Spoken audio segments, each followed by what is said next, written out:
Hearing in the appeal, Morris-Garner and another against one step support limited. My Lady, my Lords, in this matter I appear for the appellants with Mr. Bergson, and Mr. Orr appears with Mr. Bunn for the respondent. It's not always helpful when one has a legal phenomenon which comes to be known by the first case that addresses it, because there can be a tendency sometimes for that shorthand to cover up a lack of agreement on what the principles actually are.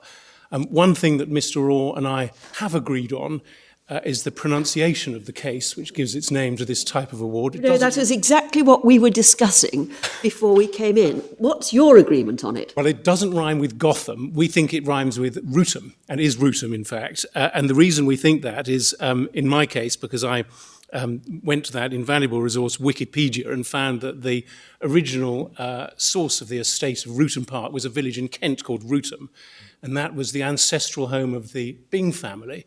The member of the Byng family who commissioned the rather glorious house that's still there was none other than Admiral Byng, who was famously executed by his own navy in 1754, as Voltaire put it, pour encourager les autres. And if you'll forgive me saying so, whatever the merits of that precept as a basis for naval discipline, we are going to submit that it's not a very good basis for awarding a remedy in the law of contract. And traditionally, as my lady and my lords will know, a very different approach has been taken for a very long time.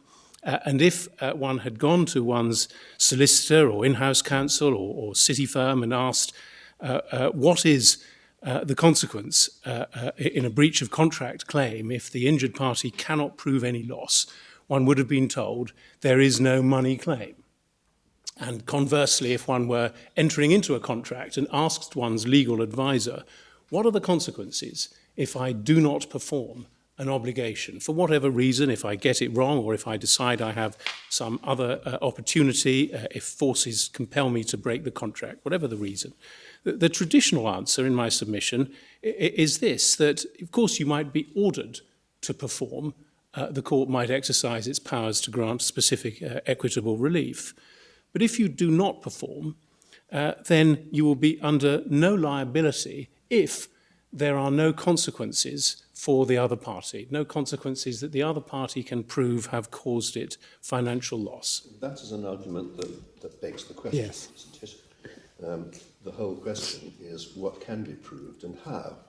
You are assuming that the Ruthven Park measure of damages is not a perfectly, in principle, sound attempt to discover what the loss actually is. But that is actually the question before us. It is indeed the question, and I wasn't suggesting anything other than that what we are looking at is a departure from a traditional understanding, which in due course I'll be submitting is a correct understanding, but I entirely acknowledge the force of your Lordship's point, of course, that if it's possible in an appropriate and principled way to conceptualize a loss in the way in which some courts and some commentators have sought to do, then it would be possible for different advice to be given. And I'm simply making this point, that the practical question at one level raised by this appeal, not for the parties themselves, but on a wider canvas, is whether the traditional advice could still be given, or whether it could be given but subject to a carefully defined qualification and carve-out. And that's in effect our narrow proposition, where we say accepting that a so-called Ruthven Park award could sometimes be made, should it be carefully confined by the criteria we suggest. Alternatively, should the traditional advice no longer be given because, which we say is the effect of the Court of Appeal's decision and of the respondent's arguments in this case, the compensatory principle is no longer dominant and no longer represents the normal response of the courts. Well, you're again begging the question. In the first place, this case isn't about Ruthven Park damages in the sense that it's not about an award made in lieu of specific relief. No. No. It's about common law damages. And the point you keep begging is whether the negotiating damages, as it's been called, may not be one way of measuring loss. Absolutely. And it is, in my submission, for reasons I shall be developing, not an appropriate, not a principled way to measure loss. But rather than try and paraphrase my case in a nutshell, I'm going to try and approach it in the following way. I'm going to make my submissions under the following 7 headings. First of all, I'm going to address the compensatory principle as it has traditionally been understood. The proposition that I will be advancing is that compensatory damages are a direct substitute for performance of the contractual obligation. And that concept of a substitution for performance is going to be critical at a number of points in my submissions. Secondly, I will be looking at the lower court's approach in this case. Thirdly, I'll be considering objections to the lower court's approach. Fourthly, which responds to the point that my lords have both raised in the last few minutes, I will be considering the various attempts that have been made to analyse the underlying nature of this award. And my proposition will be that on close analysis, these attempts aren't convincing and that they neither explain the cases nor do they provide a coherent justification. Fifthly, I will be considering the proposed criteria for Rutham Park awards, in other words, on the narrow proposition, as we call it. And my thesis under this heading will be that our proposed criteria, albeit rejected by the Court of Appeal, best promote certainty and maintain the overall coherence of contract law and fit with the decided cases. And conversely, the respondent's approach, we say, isn't a logical one. The sixth heading is this, that there are in my submission problems which persist on any approach that permits Rutham Park awards for breach of contract. And I shall be seeking to identify those. And seventh and last, I will be asking whether there is any compelling reason to maintain Rutham Park damages for breach of contract, and I will be submitting that they don't fit with accepted principle and that there is no policy justification of necessity such as would render it necessary to stretch principle. That is the first point, isn't it? I mean, it's a little artificial for you to be discussing with us what the principle would mean or imply if it existed, and then to go on and submit that it doesn't exist. My Lord, the reasons which I'm going to be putting forward under my previous headings will also bear on that question. So if your Lordship will bear with me, I hope that, although of course it could have been done the other way round, that there will still be a sufficient coherence in my submissions, at least as an artefact for today's purposes.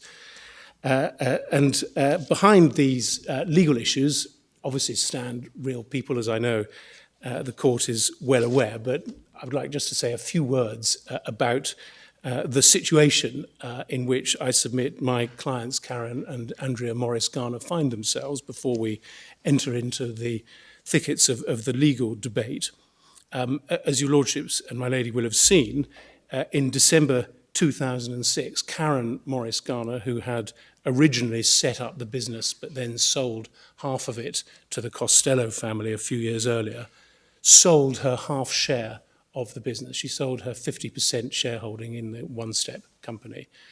And she did that as the consequence of a deadlock notice which had been served on her in August 2006. And the effect of that deadlock notice under the terms of the shareholders' agreement was that the recipient of the notice Karen Morris-Garner, was offered an election either to buy out the other shareholder at the price which was offered, which was 3.15 million, or to sell her shares to the other shareholder, a put option, in other words. And she elected the latter. Her new business was set up in 2007, and from early 2008, there was solicitors' correspondence threatening enforcement, and I don't propose to go through it in detail, but your lordships will see it in tab 19 of part 2 of the appendix. And vigorous and detailed threats were made by those solicitors. At that stage, of course, the covenants still had nearly 2 years to run, because they were 3 years running from December 2006.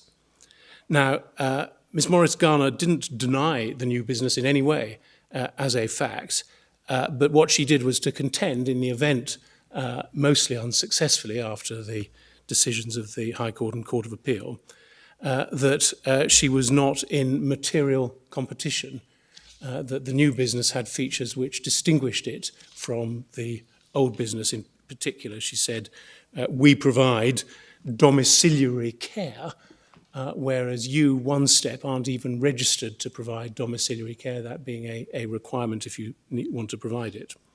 Now, the purchaser strongly resisted that contention in contemporary correspondence, but it didn't make any application to the court for an interim injunction. It didn't launch proceedings at all until well after the new business had itself been sold, which was in 2010.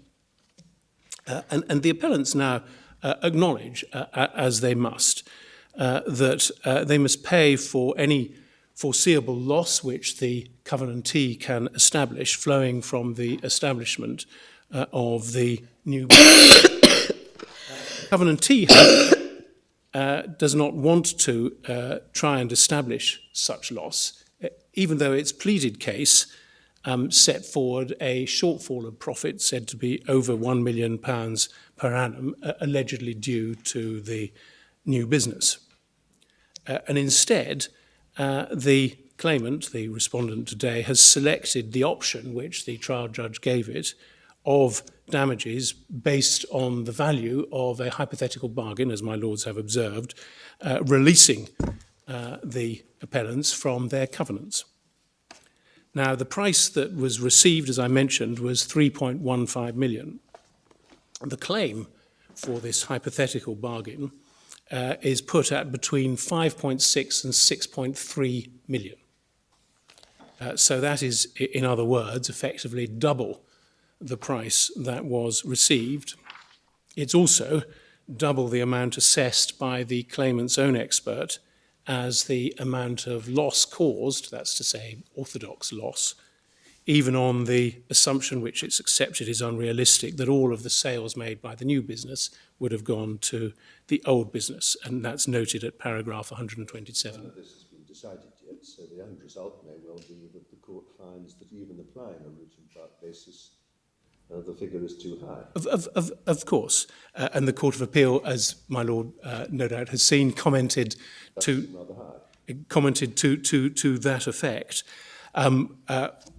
The reason I mention this, however, is not because I'm suggesting that this court should make that decision if it decides that this award of damages in principle can stand. Obviously, I'm not suggesting that, but because we agree with what Professor Paul Davis says in his commentary to this extent, and I'll just give you the page reference if I may. It's Bundle 8, tab 121, page 3203 in the Lloyd's and Maritime Commercial Law Quarterly, where he says it's not at all clear how a court will be able confidently to quantify the reasonable sum.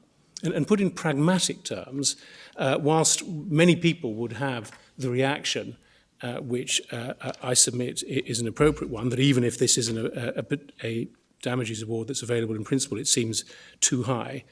There is, in practice, very little that one can do, nothing one can do, in fact, to try and get any greater measure of certainty in relation to that damages award before it's actually tried and heard.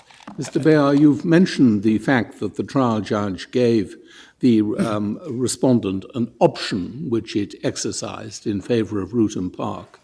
How common is it for the court to give an option between conventional damages and Rootham Park damages?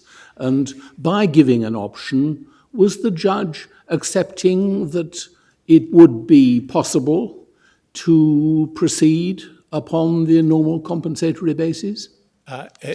In answer to those questions, first of all, not at all common, and as far as I know, this case is unique in that regard. I'm not aware of any case either here or abroad in which that option has been offered, but no doubt Mr. Orr will correct me if I've missed something.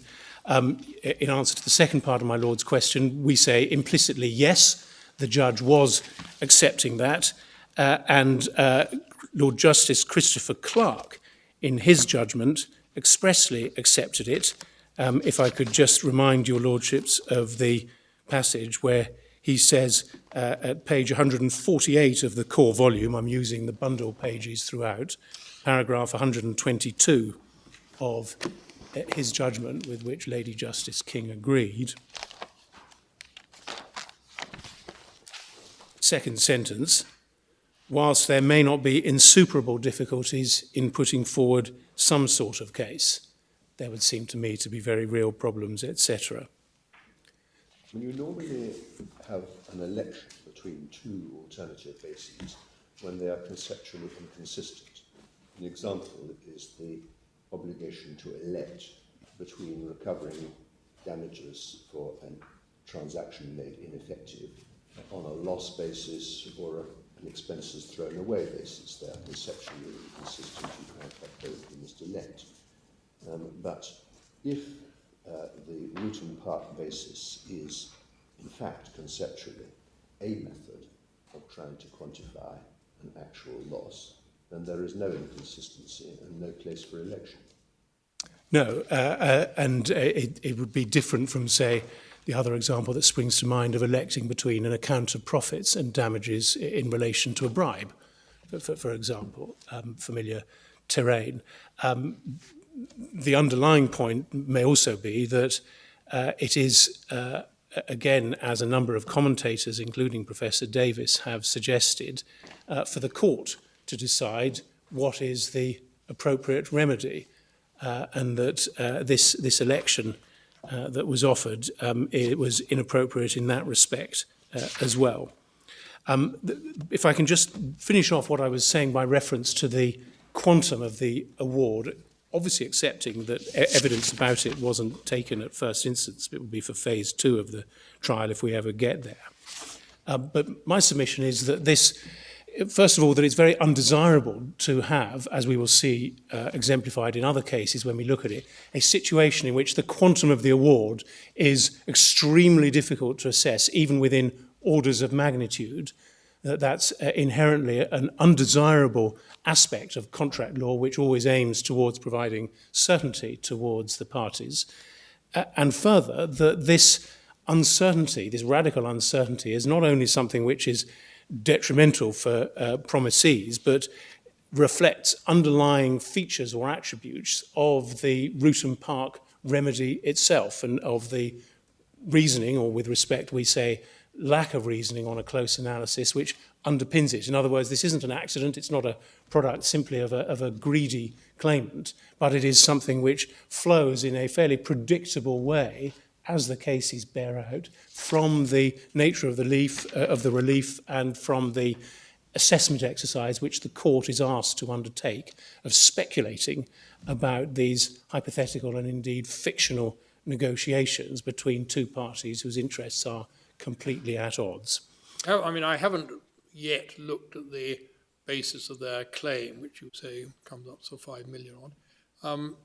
Does it assume that one's entitled to take account of one's knowledge of what actually has happened, or is one based on what one would have been estimated at the time when the hypothetical negotiation would have taken place, or don't we know? Well, my lord, with respect, you put your finger on a point to which we say no satisfactory answer has ever been given, either by the respondent in this case or in principle, because there is a tension between saying, on the one hand, the loss for which compensation can be required is a loss of the opportunity to bargain, which therefore ought to be fixed at the point at which the notional bargain takes place, just before the breaches, presumably.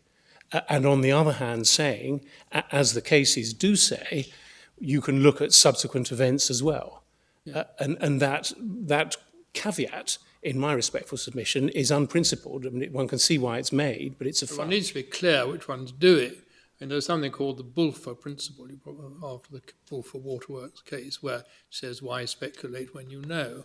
But that was in a particular context. And it'll be interesting to know whether we get any guidance in the cases here as to how you do it. If you've got at the risk of jumping ahead a little, if you take your classic exercise in compensatory damages, then you're into the principles which were considered by this court in a case called Bunge, if that's how one pronounces it, and Nidera, not very long ago, which we've cited in our written case, where you have a repudiatory breach of contract, and then subsequently some event occurs which means that the injured party would in fact have recovered nothing anyway. And in that case, this court said, following an earlier case called the Golden Victory, that you must look to see what actually happened, that you don't need to speculate when you can look in the book of knowledge, etc. And that the guiding that follows from the guiding principle, which is one of compensating the disappointed party for the loss of the benefits which the contract was supposed to give him. If you say, however, that there's compensation on a different basis, namely that there was a loss of an opportunity to bargain, then there's no reason why that compensation should alter under a Bulfer-type principle by reference to subsequent events, because the loss of the opportunity was something that would crystallize at the point at which the hypothetical negotiation is supposed to take place. But the problem with that is that it leads to unreasonable results, which is why the qualification has very clearly been made that in some way which is neither spelt out clearly as to how it would, when it would occur, nor given any principled basis, but in some way the court must take into account subsequent events, in effect, to avoid overcompensation. Now, of course, that sort of safety valve produces a result which doesn't have the unreasonable features that the hypothetical negotiation would produce a figure which would then be invalidated by some subsequent events, e.g. there was a hypothetical negotiation to be allowed to carry on a business in breach of covenant, but 6 months later all such businesses were put out of business by some piece of new legislation, that sort of thing. The theory of the compensatory, of the loss of bargain would suggest that in that situation, what you ought to get is what you would have paid to be released from the covenants at the time of the negotiation, not knowing that the business was going to be put out of operation. That would be an unreasonable result. But the only way to get round that unreasonable result is to introduce a safety valve, which is, with great respect, we say, a fudge, an unprincipled device to overcome the problems generated by the concept. The way you're putting it just now, can I just remark that you're envisaging the negotiating damages, or what you call root and park damages, as valuing a loss which is not the loss flowing from the failure in performance of the contractual obligation, but a loss flowing from the loss of from the absence of an opportunity to negotiate a waiver of the covenant. So it's a different loss you're talking about, and therefore inevitably a different value which you're trying to measure. I just mentioned that another way of looking at it might be to say that the loss that you always have to be concerned with in a case of concern of damages for breach of contract is the loss resulting from the failure in performance. And it's the value of that which you are trying to measure, but there may be more than one way of measuring it. And it might be argued that in cases where a more conventional way of measuring it presents obvious difficulties, it might be of value to try to measure it by looking at the value of in this case, the value of the business that was acquired with the covenant, and assessing how much less valuable it would have been had the covenant not been there, which is effectively what we're talking about here, the price that would have been payable for a release from the covenant. Yes, well, my lord, with respect, that is what your lordship has just canvassed, does seem to be one of the ways in which Ruthven Park awards have been conceptualised. Just to try and summarise our position before I go forward, my submission is that the traditional and correct approach is that one values the benefit of the lost performance to the promisee, and that is what the common law over a long period and with great determination has adhered to, and that exercise is different from what my lord has just suggested, which is valuing the right which was infringed. So there's a difference between valuing the consequences of the non-performance and valuing the right which was not infringed. And that difference is... A difference of principle, or just a difference of practical handling of evidence. Suppose that the parties at some stage, we didn't at this stage worry about exactly when, met together to have their hypothetical negotiation and were gifted with perfect foresight of everything. Now, on that footing, the amount that they agreed as the waiver fee would presumably be the same, or substantially the same, as the amount of the actual loss. That would make sense if you supposed them to be perfectly informed, the way that in practice they never could be. The difference that arises between the two ways of assessing loss essentially arises out of the different degrees of uncertainty and speculative elements involved in both methods. The fact that we just don't have perfect knowledge. Now, in this case, there are two imponderables. One is how much of the business that was actually taken by the unlawful competition would have gone to the claimants. The other imponderable is what is the longer term, outside the restraint period, impact on the value of the goodwill of this competition having occurred. Now, those are both things that are conceptually possibly impossible and not just difficult to assess. One way of arriving at their value is to work out what value commercially would have been put on them. You say there's a difference between the value of the right and the loss arising from breach of that, but I'm not sure that conceptually there is much of a difference. The difference arises purely from the differential quantities of information that we have on each basis. My lord, with respect, I disagree for this reason.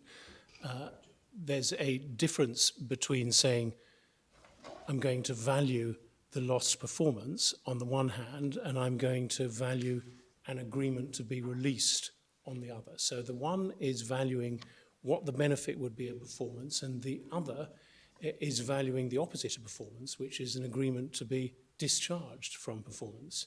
And I don't, with respect, accept that is simply then a question of taking the knowledge that a court can have after the event and comparing it with a situation of greater uncertainty which the parties are hypothetically in. In my submission, it's a different exercise. I'm not looking at the knowledge that the court would have after the event. I'm looking at the artificial hypothesis that the two parties had perfect knowledge when they reached the negotiation. Now, there's obviously a potential difference between these two things, but it's still necessary to ask oneself, how does that difference come about? Yes. My lord, of course, if one were to approach the hypothetical negotiation and say, we are going to sit down and value what the right is that's being infringed and do it by reference to the loss that is estimated to be likely to be suffered, then in a sense one is back to the compensatory principle.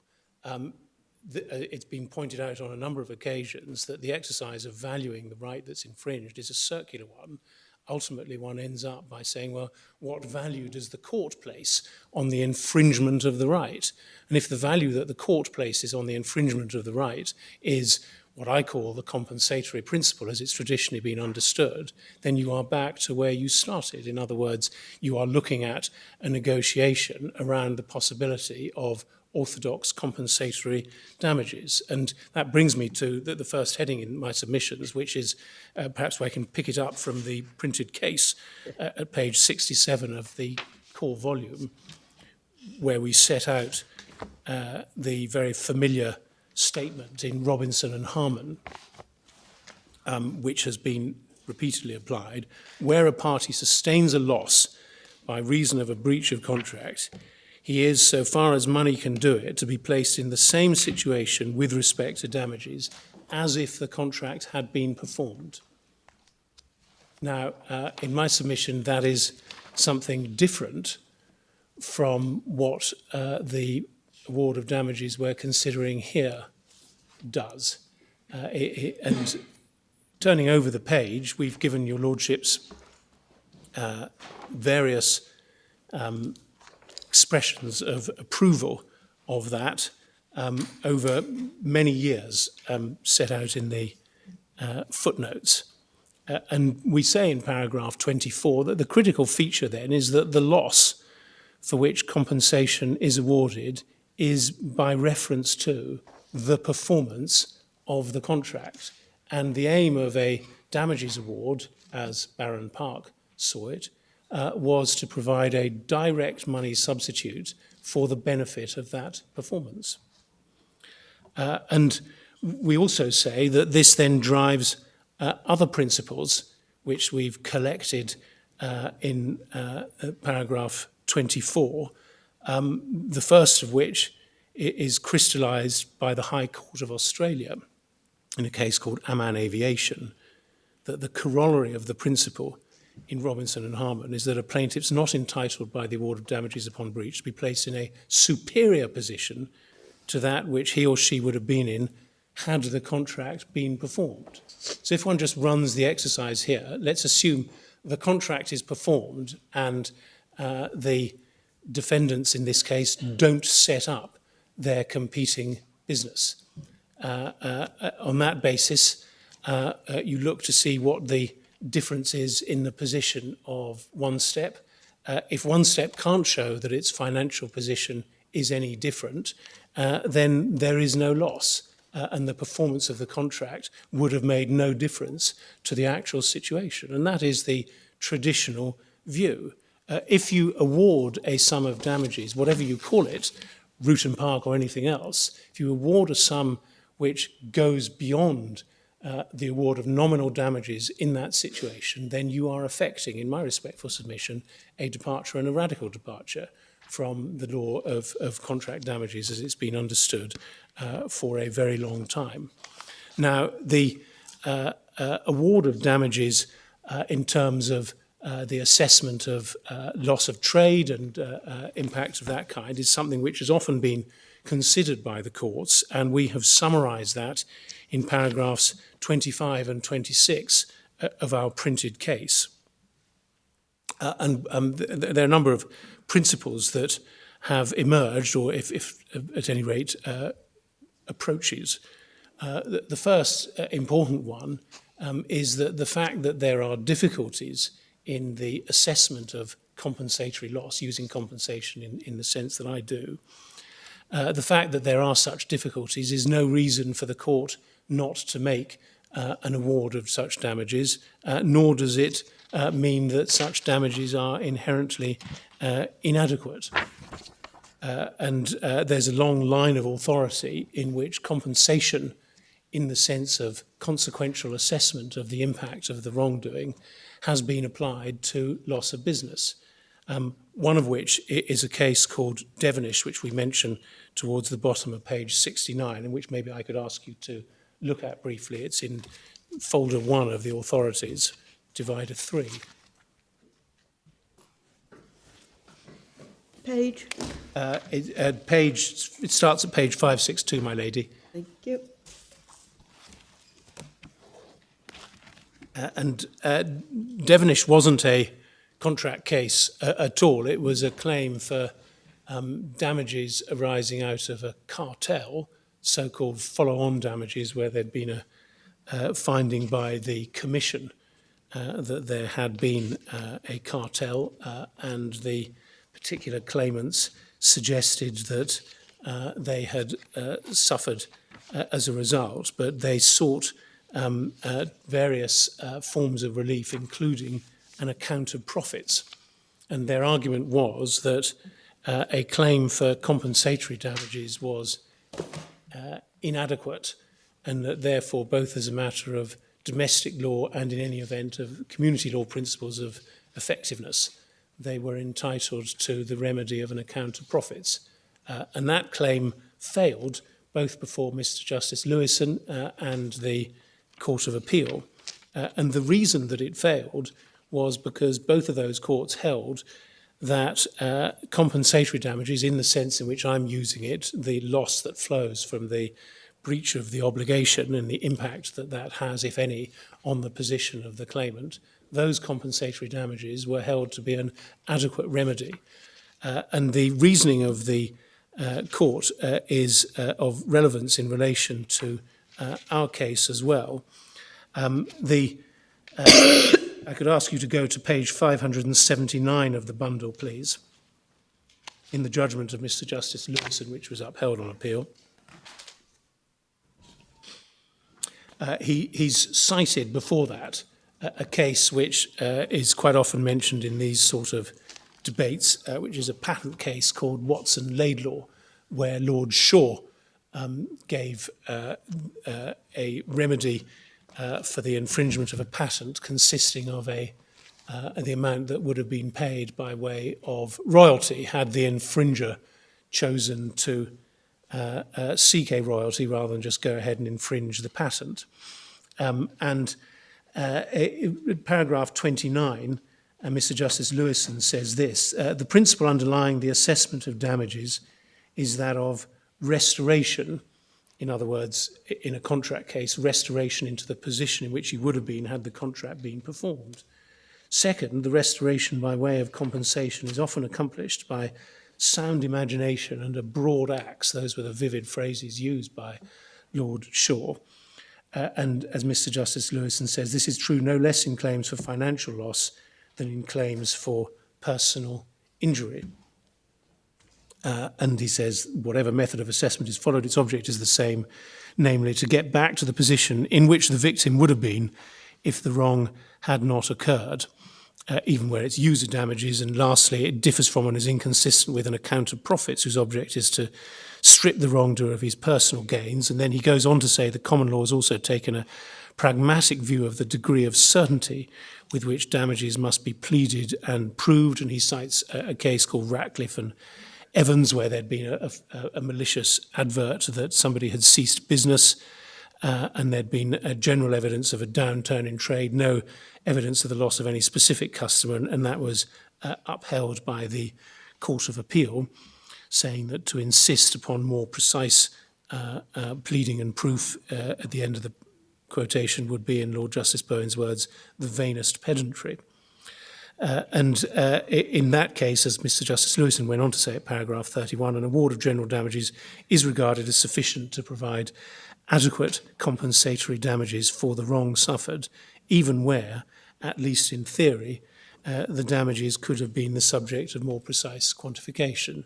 So where you're considering what loss has been suffered, it is inherently knowable.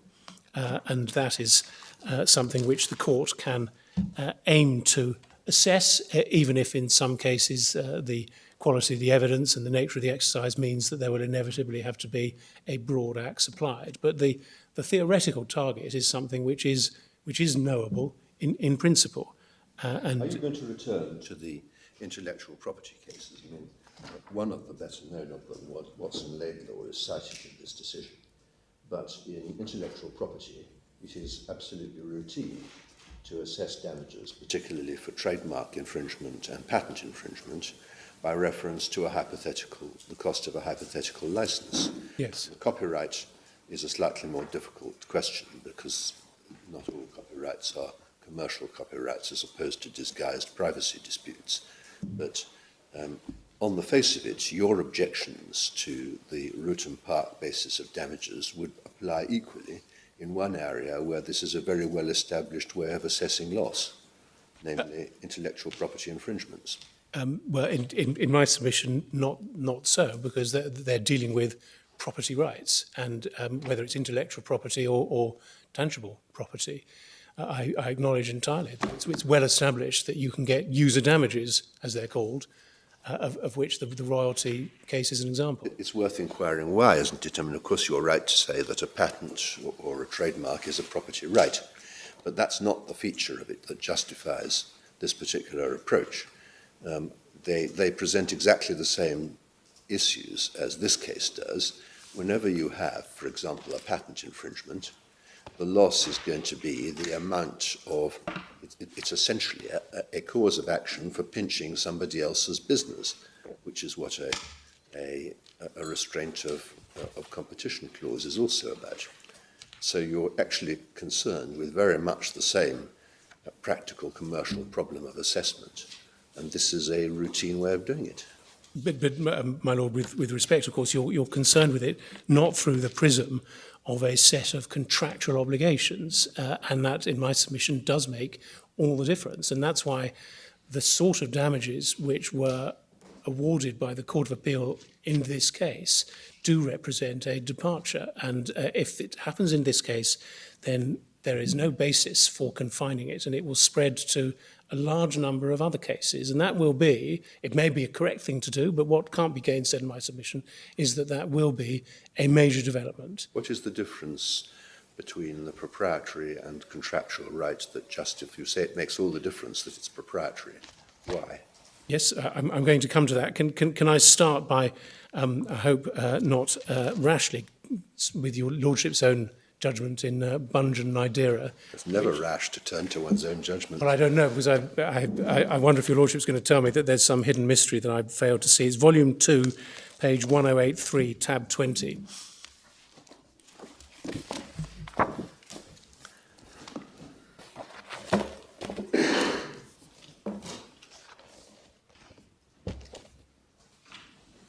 So this was a case where there was a ban on the export of Russian wheat, and the sellers effectively jumped too early and treated the ban as having been imposed slightly before it actually came finally into effect.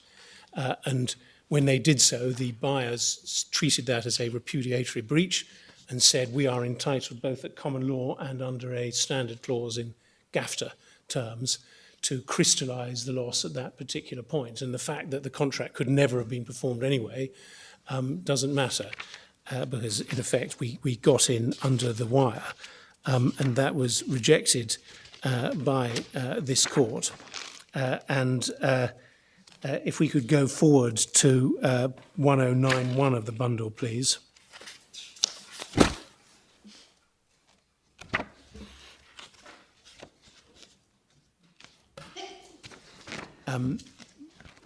My lord, at paragraph 18 and following, considered the House of Lords decision in the Golden Victory case, and the passage I wanted to take you to starts at just above letter G. The House held by a majority that the overriding principle or lodestar was the compensatory principle. Irrespective of the date at which the market price was ascertained, it was necessary to take account of contingencies known at the date of the arbitrator's assessment to have occurred if their effect was that the contract would have been lawfully terminated at or before its contractual term. Paragraph 21, the reasoning has to some extent been obscured by the focus on the implications of the so-called breach date rule and on the competing demands of certainty and compensation. The real difference between the majority and the minority turned on the question what was being valued for the purpose, and I think that should be of, assessing damages. the majority were valuing the chartered service that would actually have been performed if the charter party had not been wrongfully brought to a premature end. So we respectfully agree and say that sums up what one values when one carries out an exercise of compensation under Robinson and Harman. You value the service that would actually have been performed, and therefore you value the benefit that would have been received, if any, by the promisee. On that footing, the notional substitute contract, whenever it was made in whatever market rate, would have made no difference because it would have been subject to the same war clause. And then the minority, on the other hand, considered that one should value not the chartered service, which would actually have been performed, but the charter party itself, assessed at the time that it was terminated, by reference to the terms of a notional substitute concluded as soon as possible after the termination of the original. And then that would vary, not according to the actual outcome, but according to the outcomes which were perceived as possible or probable at the time that the notional substitute contract was made. The possibility or probability of war would then be factored into the price agreed in the substitute contract. I think that the majority's view on this point was correct. Sections 50 and 51 of the Sale of Goods Act, like the corresponding principles of the common law, are concerned with the price of the goods or services which would have been delivered under the contract. And in this sentence, they're not concerned with the value of the contract as an article of commerce in itself, and we respectfully adopt that. As Lord Brown observed, even if the charter party rights could have been sold for a capital sum, this was not a proper basis for assessing loss. So the assessment of loss is by reference to the consequences of non-performance. It is not by reference to valuing the contract as a right in itself. And that is the difference, in my respectful submission, between contract cases and cases that involve property rights. And a contract is self-evidently a set and exchange of promises. And the aim of those promises is to secure performance of the promise and for the respective benefits of performance to be given to each of the parties to the contract. And so when it comes to a case of breach, you value those benefits and you value their loss by comparison with the actual situation. What you don't do is what you can properly do in a property case, which is to value the right itself. And that is why it is correct to say, as Chief Justice Mason did in the Amman Aviation case in Australia, that the corollary of the principle in Robinson and Harman is that the plaintiff is not entitled by the award of damages to be placed in a position superior to that which he would have been had the contract been performed. And again, I come back to the point. If one starts off from the supposition that the disappointed promisee can establish compensatory damages of £0 or £1,000, whatever it might be, then if you award that promisee a greater sum on the basis that a negotiation to be released from the promise in question would have reasonably led to payment of a greater license fee, then you are putting the claimant in a better position than if the contract had been performed. And of course, that is the purpose of the election which the trial judge's order gave to One Step, and that's obviously the basis on which they made the election that they did, that they perceive that they will do better by seeking a hypothetical release fee than they would if they sought to obtain a substitute in money terms for the consequences to them of the breach of promise. And my submission is that that is fundamentally inconsistent with the well-accepted principles. And if one goes down this route, it may or may not be the right thing to do. That's for the court to decide. But what I submit can't be gainsaid is that it will represent a fundamental departure from the accepted principles. And what also I submit with respect can't be gainsaid is that it will represent a fundamental increase in the burden that is placed on covenantors, those giving negative covenants of this kind. And one feature which this case poses is this, that it's very common for such covenants to be entered into, not only in the cases of sale of a business like this one, but also, of course, by employees in relation to their activities after termination of employment. And every judge would have had many cases of dealing with interim injunctions where the employer comes along and says, I have a clause, and there may be a debate about its validity, and the court will quite carefully consider what to do and whether to impose an injunction, an interim injunction, a trial or final injunction on the departing employee. Now, this is an area which is of importance to many hundreds of thousands of people, as well as being a frequent visitor in the legal system. And the problem that's posed by the Court of Appeal's decision in this case is a twofold problem. First of all, when the courts consider whether or not to grant injunctions, one of the key factors, certainly in my experience, is whether or not there is an adequate remedy in damages for the employer, for the old employer.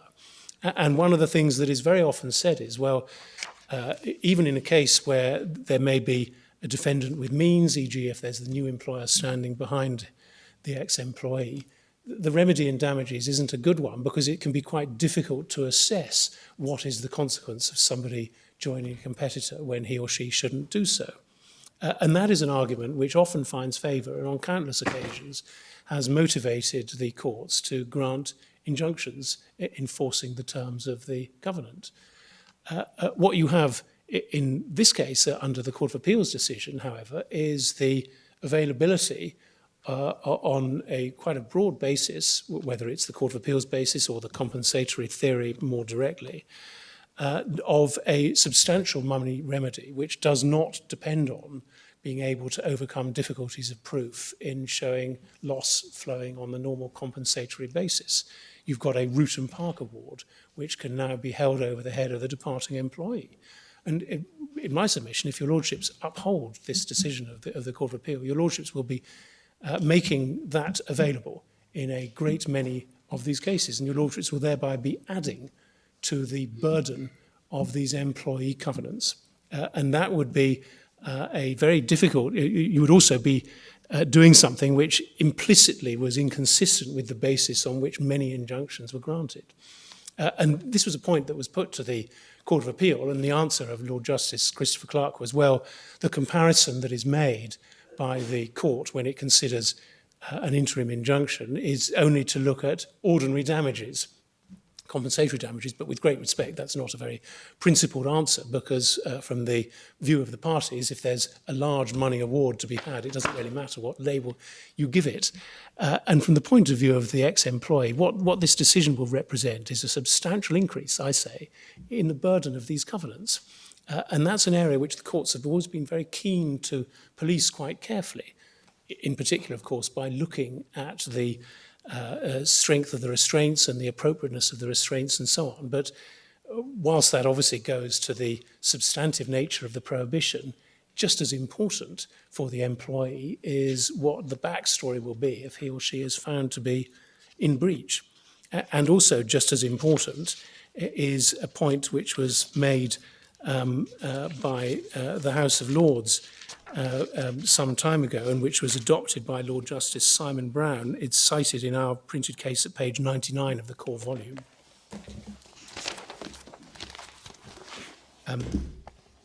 Three-quarters of the way down the page. Thus would be perpetuated, said Lord Justice Simon Brown, the long recognised vice of ex-employees being left subject to apparently excessive restraints and yet quite unable, short of expensive litigation and at peril of substantial damages claims, to determine precisely what their rights may be. Mason and Provident Clothing in 1913 provides House of Lords authority to this effect, as Lord Moulton stated.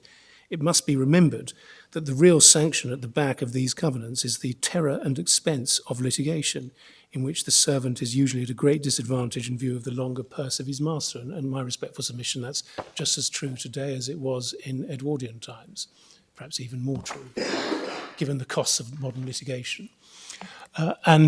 There is no basis applying the Court of Appeal's approach or taking a general view, if that is the view taken, that a breach of contract creates a loss, which is a loss of the opportunity to bargain for release or a loss of the right in some way. There is no basis for then distinguishing the position of these employee covenants. And that, we say, is an unavoidable consequence of the Court of Appeal's decision in this case. My lady, my lords, I'm going to press on, if I may. The judge's order is worth looking at very briefly. It's in the core volume at page 174. So we're now on to point 2. We're now on point 2. Thank you very much. Yes.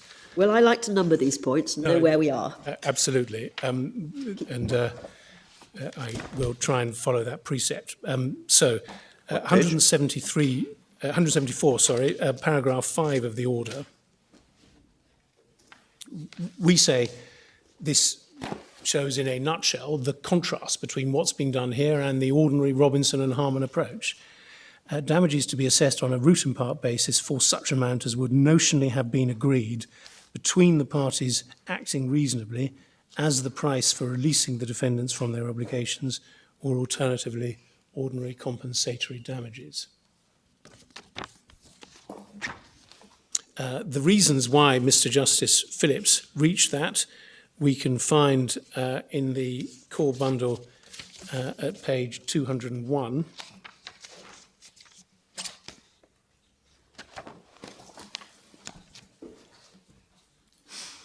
First of all, picking it up just at the bottom of the preceding page, he dealt with the claim for Which page? I'm sorry, 201 bundle page, my lord. At the bottom of the preceding page, Mr. Justice Phillips turned to the claim that was made for the account of profits. So this was to strip the defendants, the appellants, of the amount they had made on the new business in 2010.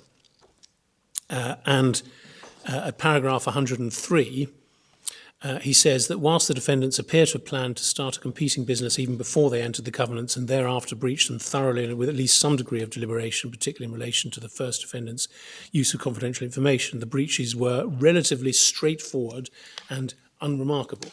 They cannot be regarded as exceptional so as to justify ordering an account of profits. Paragraph 104, he then turns to root and park damages. He says, in contrast to the position in relation to an account of profits, it appears that it's not necessary that there be exceptional circumstances for there to be an award of root and park damages, which might be considered to be simply one form of compensatory damages in the form of the sum the claimant should receive from the defendant for giving consent. And then he cites authority. And in paragraph 106, he says, in my judgment, this is a prime example of a case in which root and park damages should be and are available.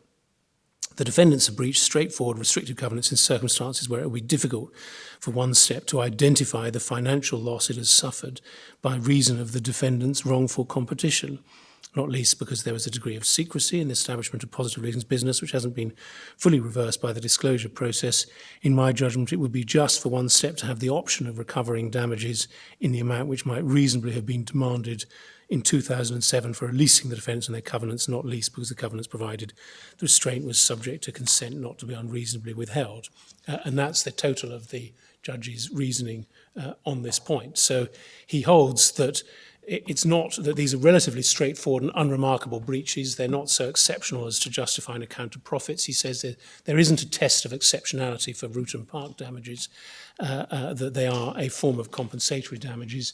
He says it's difficult to identify financial loss. And for that main reason, he awards the option of root and park damages. The Court of Appeal, now going back in the bundle, please, to page 138, in the leading judgment of Lord Justice Christopher Clark.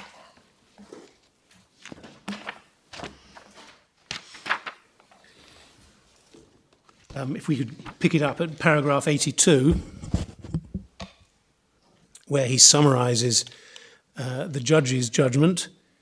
In the last 3 lines, he did not find that one step was incapable of demonstrating identifiable financial loss, nor did he find that such damages needed to be awarded to avoid manifest injustice. So those, of course, are the 2 criteria which we say were established by previous case law, and also, if root and park damages are to be available, represent appropriate criteria. And as the Court of Appeal recognised, those criteria were not met in this case. If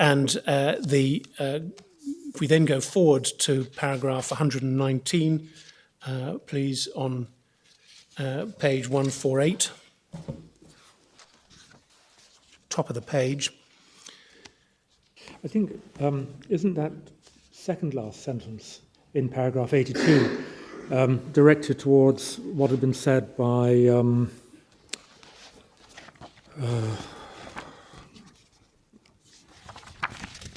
Mr. Justice Richards in an earlier case, Adam or a name like that? Abar. Abar, yes. Where he had suggested that roof and park damages could only be awarded if no financial loss whatsoever could be identified. If there was inability to demonstrate identifiable financial loss, was the way Mr. Justice Richards put it. Yes. Yes. And that's the criterion which we say is one of the two criteria that should be applied, the other being manifest injustice. I'll be coming to that a little later. And at 119...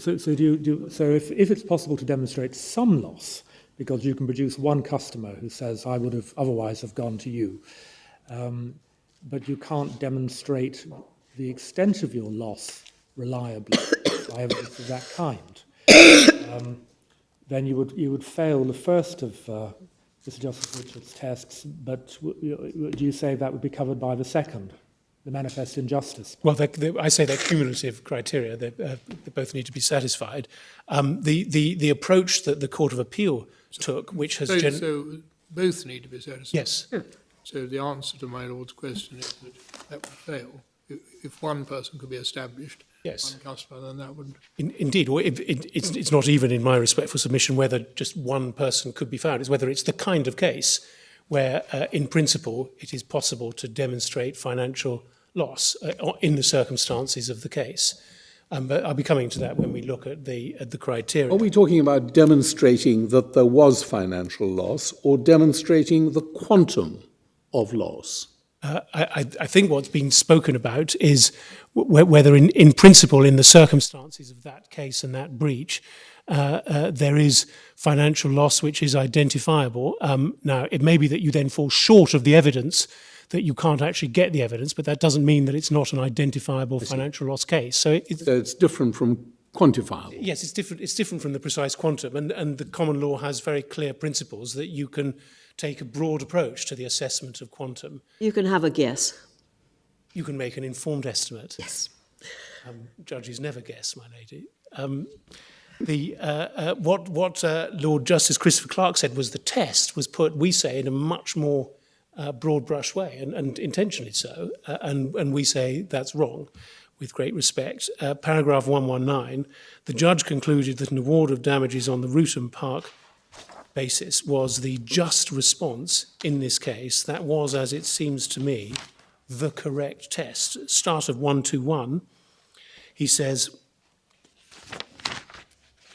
well, start of 120, the question for the court is what remedy is required to avoid injustice.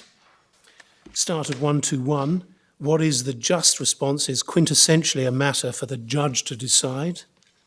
And 126, second sentence over the page, the test is not whether the case is exceptional, but what does justice require? In the interest of time, I won't take you to it, but you'll see in our case, we referred to Professor Davis in his case note, and also McGregor on damages, now edited by Justice Edelman, who is a fan of Rootham Park damages, but doesn't agree with the Court of Appeal's test, because they unite in saying, as we do, that this is simply an inappropriately broad brush approach to take, and that there needs to be some sort of principle. I'll come on to develop that in a little greater detail in just a moment. Just to give you the cross-reference, but not to take you to it, Lord Justice Longmore, paragraphs 142 to 143.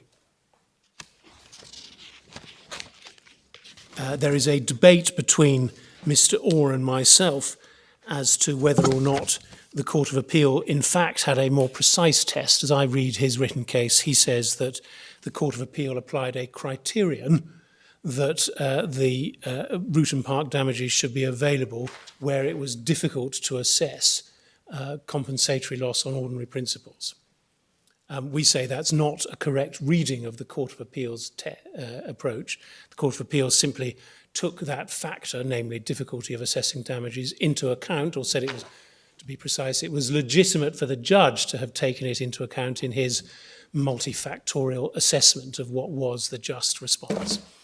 And in our submission, that was an inappropriate way to go about it. And perhaps I could move straight on to the to my third heading, which is to consider just briefly a few pronouncements of this court in particular as to why that just response approach, or what does the justice of case require, is in principle an inappropriate way to decide what the measure of damages should be or what the appropriate remedy should be. We say that the problem here is that the principles have not been defined by the Court of Appeal in setting forth this just response test. There is simply a direct appeal to the underlying rationale being one of what is just. And in our respectful submission, that isn't an appropriate basis for defining rights in private law. And we draw support for that submission from two decisions of this court last year, which I'm going to ask you to look at. The first is my Lord Reed's judgment in the Investment Trust Company's case against the Revenue. That's volume 3 of the authorities, please. Page 1607, tab 39.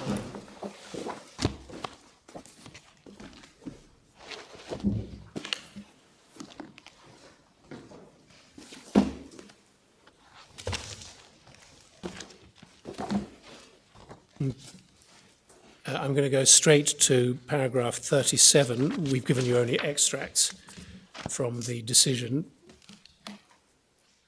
Under the heading General Discussion, letter G, my Lord said this: decisions concerning the question whether an enrichment was, quote, at the expense of the claimant demonstrate uncertainty as to the approach which should be adopted. Such tests have been suggested, have been too vague to provide clarity. And then there's reference to the tests of is there a sufficient connection. Over the page, it would be unwise to attempt in this appeal to arrive at a definitive statement of the circumstances in which the enrichment of a defendant can be said to be at the expense of the claimant. Nevertheless, in view of the uncertainty which has resulted from the use of vague and generalised language, this court has a responsibility to establish more precise criteria. And we say, with great respect, the Court of Appeal's language in the present case was at least as vague as that which was commented on in the investment trust case. And paragraph 39, my Lord said that it was important when dealing with personal claims based on unjust enrichment to bear in mind what Lord Gough said in Lipkin-Gorman when rejecting a submission that when dealing with a claim to restitution based on unjust enrichment, it was for the court to consider the question of injustice or unfairness on broad grounds, and that it should deny recovery if it thought it would be unjust or unfair to hold the defendant liable. Lord Gough said the recovery of money and restitution is not as a general rule a matter of discretion for the court. Claim to recover money at common law is made as a matter of right, and even though the underlying principle of recovery is the principle of unjust enrichment, nevertheless, where recovery is denied, it's denied on the basis of legal principle. In other words, some principle which is rather more detailed than simply saying this is just or not just. Lord Reed continued, my Lord Reed continued that as Lord Steyn said in the Banque Financière case, unjust enrichment ranks next to contract and tort as part of the law of obligations. In other words, this obviously is a contract case, albeit with some elements of restitution underlying the route and park claim, but it's all part of the law of obligations, and if anything, the law of contract should be the most certain of all forms of the law of obligation. A claim based on unjust enrichment does not create a judicial license to exceed requirements of fairness on a case basis.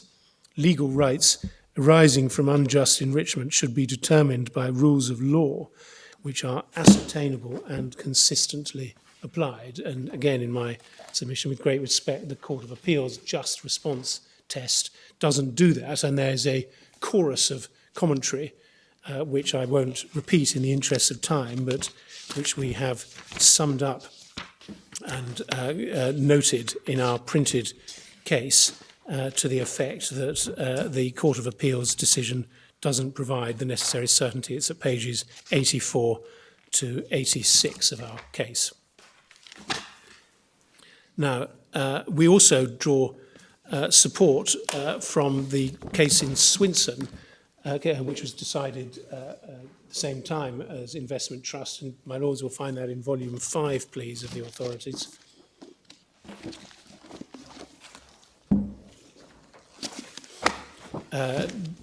Tab 66 at page 2062, 2062.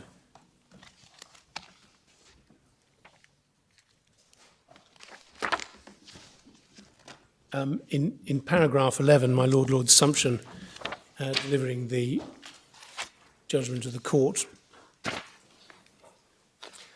considered the principles for avoided loss, which, by the way, are principles that simply cannot sit with an award of root and park damages based on the hypothetical negotiation.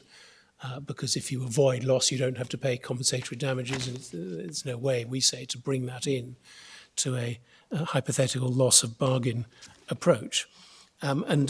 Just between letters F and G, my Lord said these principles represent a coherent approach to avoided loss. In Parry and Cleaver, Lord Reed derived them from considerations of justice, reasonableness, and public policy.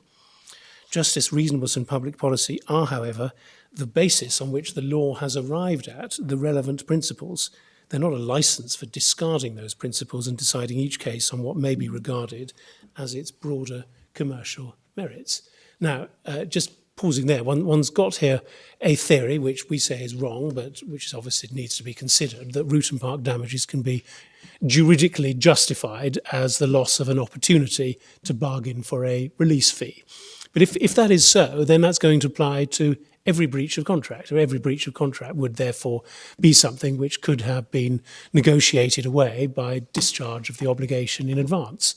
And so one has to say, well, either that's available in every case, in other words, we rip up Robinson and Harman, we produce a lot of business for the publishers of legal textbooks because they're going to have to come out with new editions, or we find some mechanism which allows those other damages, those alternative damages, to be provided on a consistent basis, but which doesn't make the exception the norm, which doesn't mean that they become available if in every or most cases.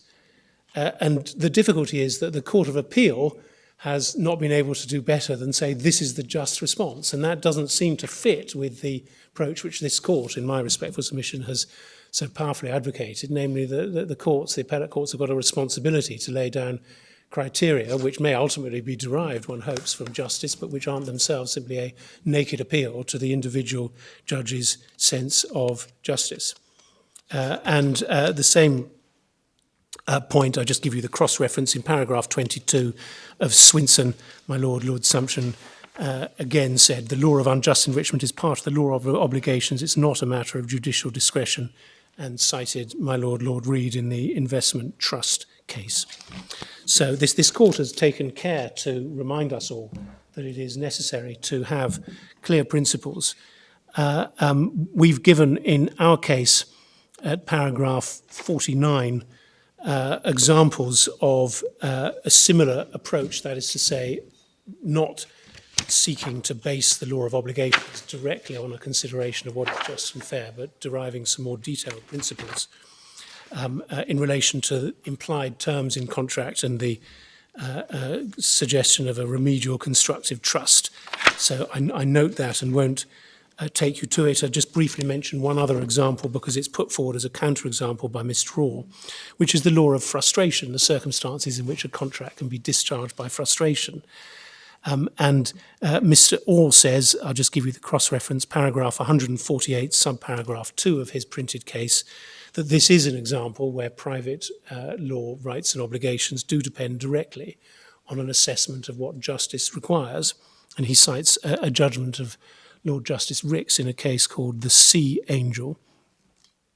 We say that is wrong. I'm just going to give you the references. It's volume 5, tab 70, pages 2171 and 2177, paragraphs 98, 113 to 116 and 132.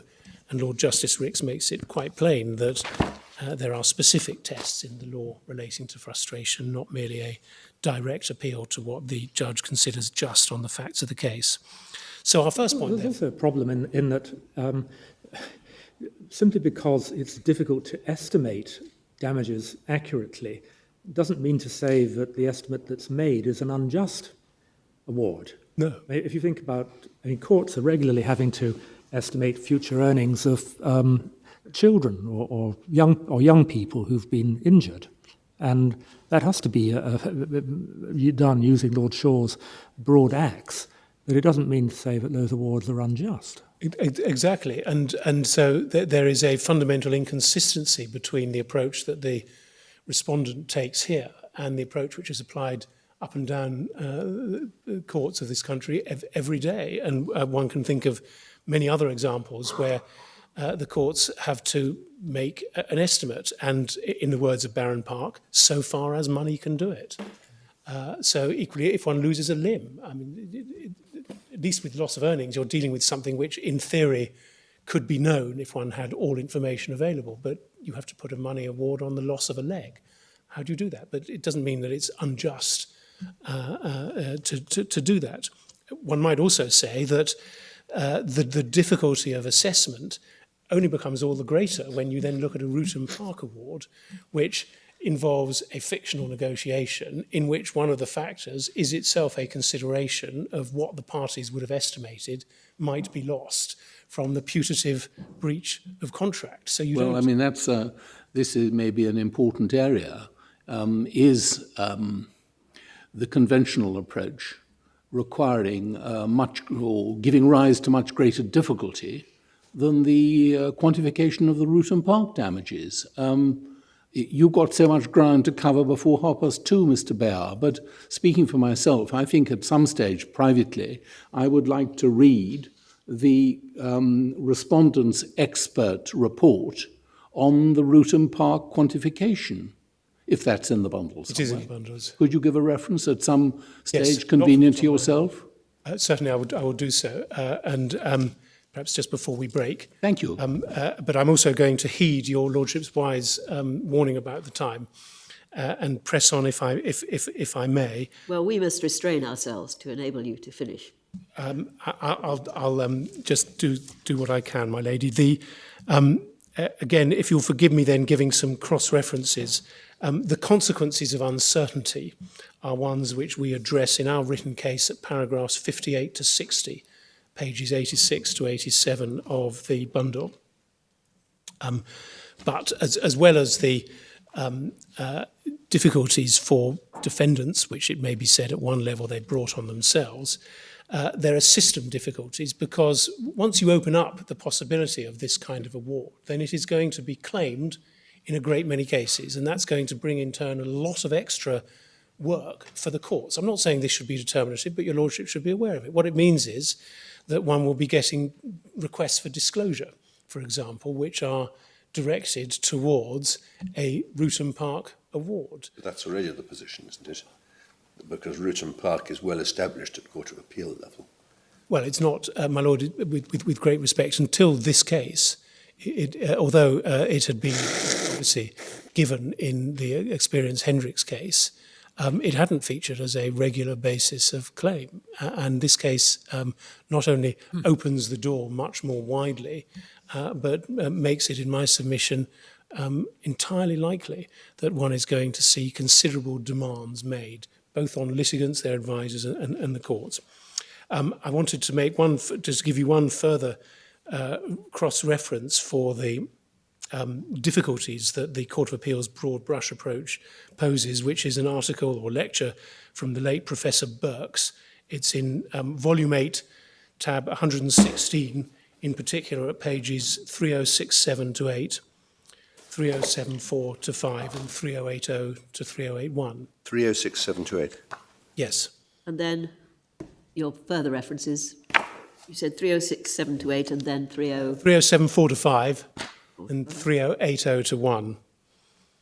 And Professor Burks coins the unlovely term, discretionary remedialism, to which I think tells one he's not a fan of it straight off. Yes, that anyway. Label what he says is an inappropriate approach where questions of liability are dealt with according to legal principle, but then the remedy, rather like a criminal sentence, as he points out, is left very much to the discretion of the judge. Obviously, that's less so now for criminal sentences than it was in 2000 when he penned this lecture. But the point that Professor Birks makes, which in my submission is a powerful one, is this, that if you have a broad test, then it's very difficult to see that like cases are going to be treated alike. The system can no longer guarantee that. If it can't do that, then the responsibility of the courts is not, in my respectful submission, being properly discharged. And litigants and those entering into contracts, those engaged in the resolution of commercial disputes, are entitled to say to the legal system, we want to have a degree of certainty and we want to know that similar cases will be treated similarly. And we've given your lordship some well-known citations making that point much more eloquently than I could. Could I then turn to the problem which we say underlies these difficulties and underlies the Court of Appeal's inability to define precise criteria, which is the difficulty in analysing what is the underlying nature of a route and park award. And I'm really coming back to the point my Lord Sumption raised at the start of this hearing. And we say, in order to set appropriate criteria, if any at all, for an award of this kind, one obviously needs to understand exactly what the award is and that the attempts which have been made show the lack of clarity, which we say cannot be resolved as to the nature of what has been awarded. And at the very least, therefore, these awards should not be made widely available and possibly should not even be made available at all as an award for breach of contract. Now, the respondent puts its case on two different bases of principle, and it avowedly says that they come to the same thing and it doesn't need to stake its colours to the mast. So the first we can find in its printed case, and I'm afraid the numbering is a bit eccentric. It's in the normal place in the bundle, but number 3579 of the page number, and paragraph 53 of Mr. Orr's case.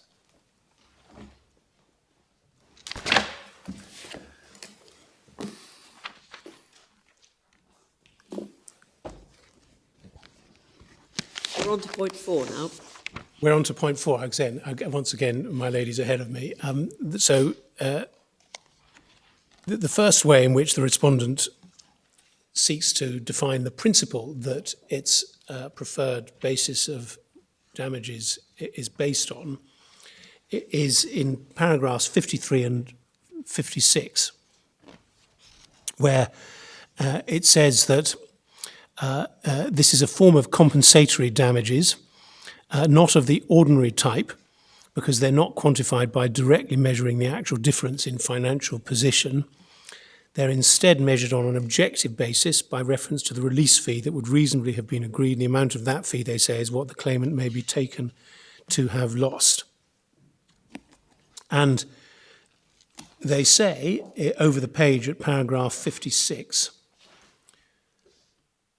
third line down, this operates, that's to say, looking at the price that could reasonably have been charged for the release, this operates as a mechanism for determining the fair or market value of the contractual right that has been breached. Now, we say that there's plainly a contrast between that and the standard approach, which, as it happens, we can find summed up at the very bottom of that page in paragraph 58, where the respondent says the innocent party has nevertheless been deprived of the benefit of performance of the primary obligation which has been breached. So the normal approach to damages is that you look at the benefit of performance and you value the benefit, if any, of performance. This alternative approach, you look, as they say, at the value of the right that has been breached, the market value of the right that has been breached. And that's why it's such a big difference in principle.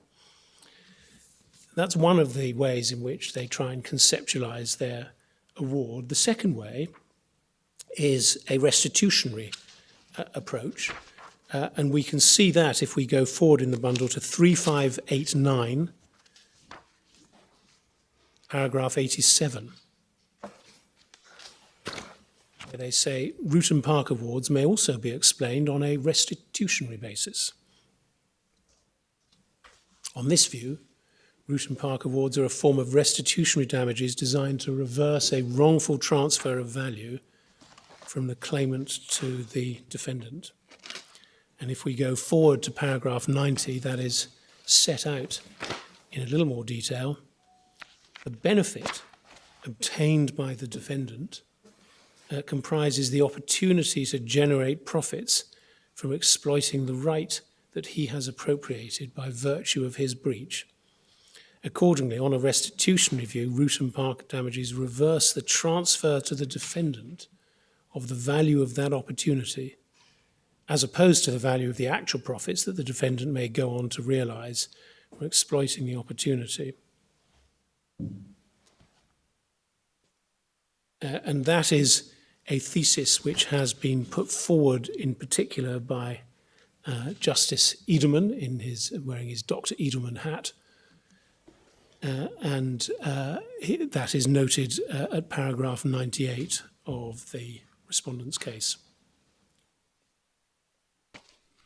Now, one should note at once that Dr. Edelman at least takes this forward to what is an internally coherent conclusion by saying that this so-called restitutionary award should be available in all cases of breach of contract.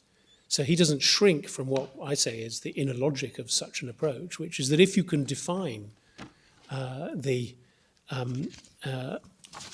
injury suffered, to use a neutral word, in this way, then it would apply to every breach of contract, just as a loss of opportunity to negotiate a release would apply to every breach of contract. And Dr. Edelman takes that forward to a logical conclusion, but it's a logical conclusion which would, as has been pointed out by others, involve shattering the existing formulae for contract damages. And that is a phrase which is used by Professor Burrows in his article at Volume 8, tab 117. But these are the two theories that are put forward. So one is we can conceptualize this as a loss of an opportunity to obtain a release fee, and the other is that there's been a transfer of an opportunity from the claimant promisee to the defendant promissor. Now, we say, dealing first of all with the loss point, that there are 3 points to be made here. So the first, I say, is that this simply redefines what is meant by loss, because as I've already sought to submit to the court, conventionally loss means damages for the breach, damages for the consequences of the non-performance, and that is different from awarding the value of the right. And again, I refer to what was said in Bunge and Nidera, Volume 2, Tab 20, Paragraph 21, that the contractual rights are not articles of commerce, and that's not a proper basis for assessing loss. So if this view of loss... Sorry, I'm so sorry. Looking at the Burrows article, do you know what the date of it is? 2008. It's in a book, Yeah. which was published in 2008.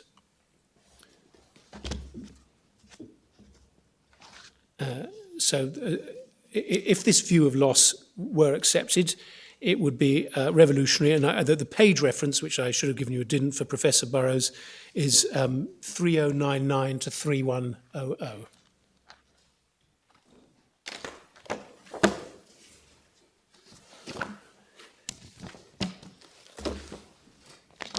Secondly, criticism of the compensatory theory in relation to route and park awards has frequently been made. The criticism in particular has been put not only in academic writing, but also in a recent decision of Mr. Justice Leggett, now Lord Justice Leggett, in a case called Marathon, whose length bears out its name. It's Volume 1, Tab 6. And the particular paragraph which we may perhaps quickly look at is paragraph 195 at page 748.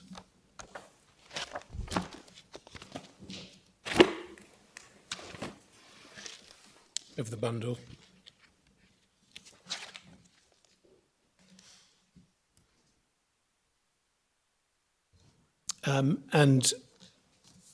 He starts at the top of the page 194 by saying that compensatory damages typically mean that the object of the award is to repair a loss or other injury caused by the defendant's wrongdoing by ordering the defendant to pay a sum of money equivalent or as nearly as the court can determine to the amount of the claimant's loss. And then he points out that in Ruton Park itself, that the owners of the estate on which they'd been building in breach of the restrictive covenants didn't suffer any loss. It was expressly found that that was so.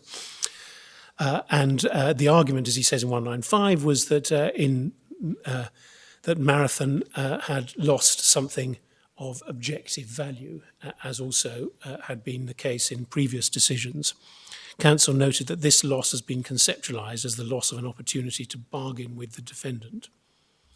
And then Mr. Justice Leggett referred to the decision in this case. And just above letter E, he says there are two flaws in this explanation. First, it treats the defendant's breach of duty as if it consisted in a failure to obtain the claimant's consent to the defendant's action. But as he goes on to point out, there's no breach of duty in not obtaining consent. The breach of duty is in doing the prohibited act. Consent is simply something which, if you obtain it, operates as a carve-out to the prohibition. And second, as he says above letter F, even if Parkside, that's the developer in the Ruton Park case, had been obliged to seek consent, their breach of the obligation would only have caused the owners of the estate to suffer a loss. If, had their consent been sought, the owners would have demanded and received a fee for giving their consent to the development. However, Mr. Justice Brightman found as a fact that the owners would not have granted any relaxation of the covenant. He nevertheless awarded a financial remedy on the assumption that, contrary to the actual facts, they would have done so. Such a counterfactual assumption could not be justified if the object of the award of damages was to compensate the claimant for loss caused by the defendant's wrongdoing. If that was the object, the relevant counterfactual inquiry would be to ask what difference it would have made to the financial position of the claimant if the defendant hadn't acted wrongfully and in breach of duty. The answer in the Ruton Park case is none.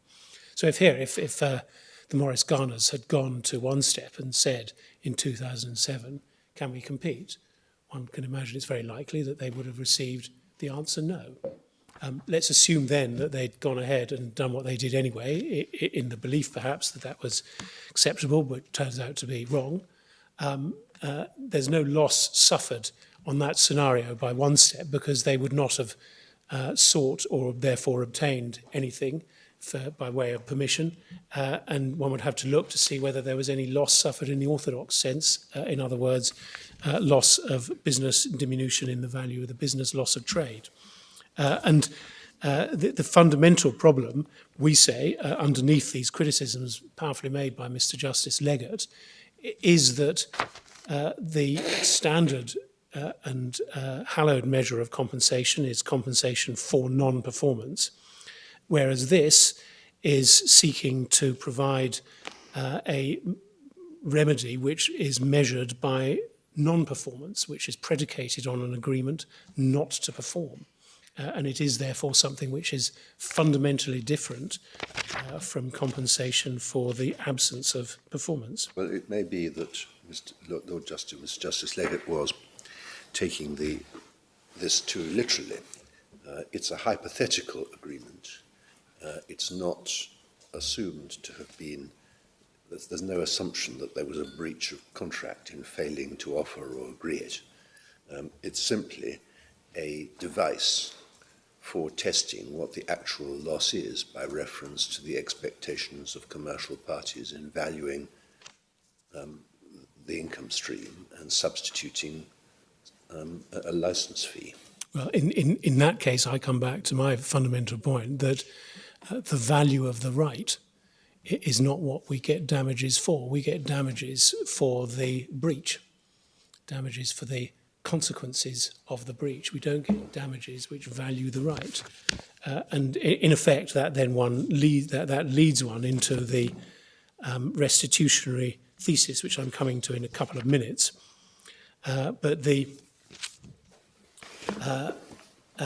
Could I just briefly deal with a couple of points that are made by the respondent in its case to support the position that Ruton Park awards are compensatory? First of all, it's said that this is an example of the broad axe, to use Lord Shaw's term.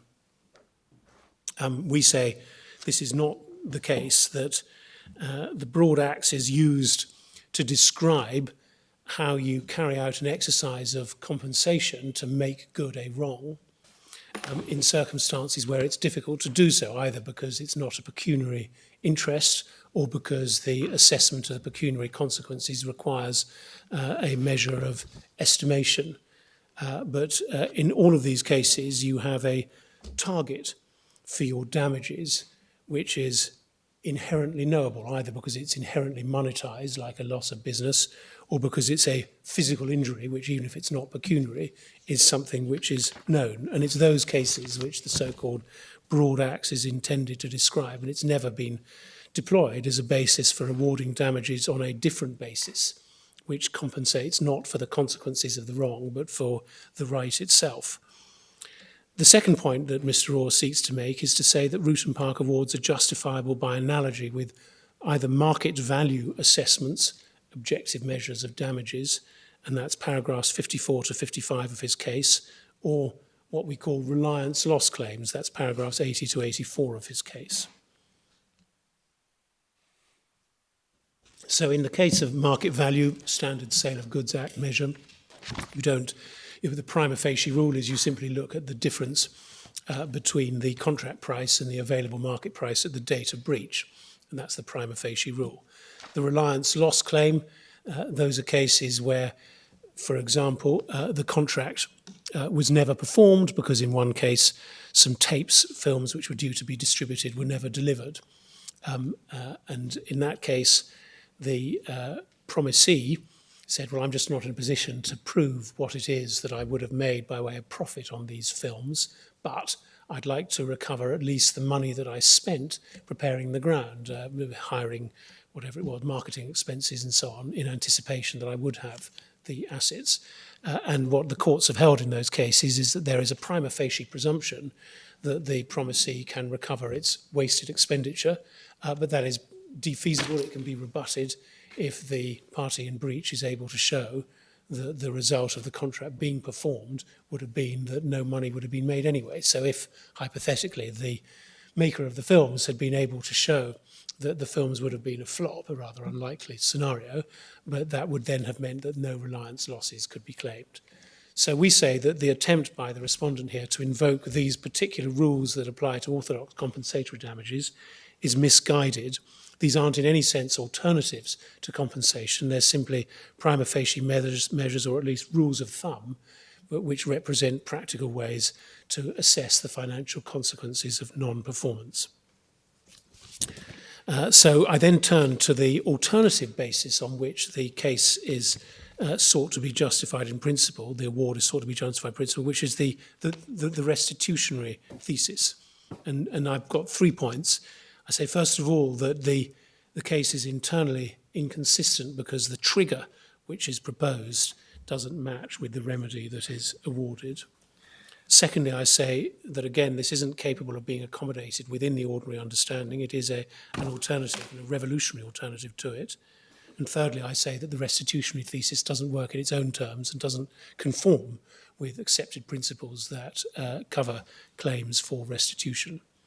Dealing with those points then in order, the inconsistent trigger, the respondent contends, first of all, that a claimant must show that first that it has suffered some loss on an orthodox basis from the wrong before a Ruton Park measure is available.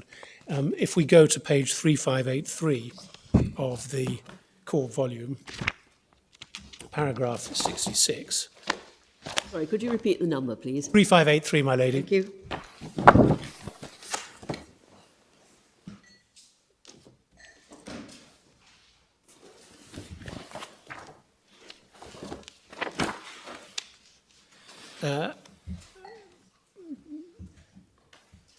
they say that the first matter involves the court determining whether the claimant has suffered some form of undesired consequence that should be recognised as a recoverable loss. Sorry, in which bundle is this? Core volume, my lord. Sorry. And the page numbering is erratic, but it's 3583 and it's para 66 of Mr. Orr's case.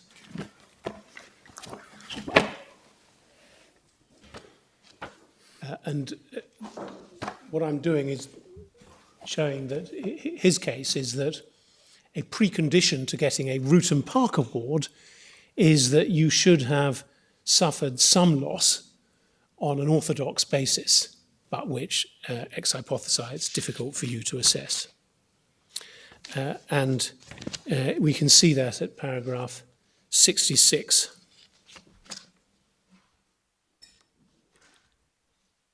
And the corollary at 72, page 3585.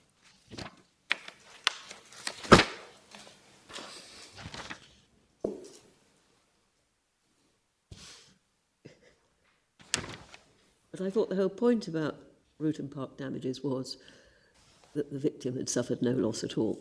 Well, quite, or none that it can establish. So we don't understand that, because we say if you can show some loss, if the case is one which in principle generates an identifiable financial loss, then that's something which you should be expected to recover through the mechanism of an award of ordinary damages. I mean, this is concerned with cases where the loss is ascertainable as having been nil, e.g. the day after the repudiation of the contract of employment, the employee takes a better paid job in the firm next door, or frustration would have supervened almost immediately. It's that kind of situation that he's addressed to, isn't it? Well, my lord, I'll let Mr. Orr say what it's concerned with, but my point is that there is no reason to treat the presence of loss that might be compensable as a trigger for getting a restitutionary award. I mean, either a restitutionary award reflects a transfer of value which ought to be reversed by the court, or it doesn't. If it does, which the theory would seem to suggest, if it's a good theory, I obviously don't say it is, it applies in every case, then that ought to be available. And there seems to be, in my respectful submission, an inconsistency between treating difficulties of assessing loss on a compensatory basis as a reason to give the claimant a different restitutionary remedy. Also, of course, difficulty in explaining cases like Rutan Park itself, where Mr. Justice Brightman says there's no loss.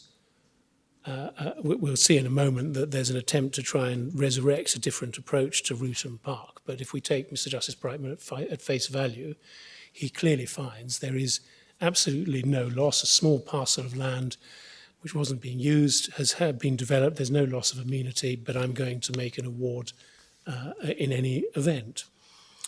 The second point is that this transfer of value theory cannot be reconciled with the conventional understanding of the law of damages. I've effectively made my submissions on that already.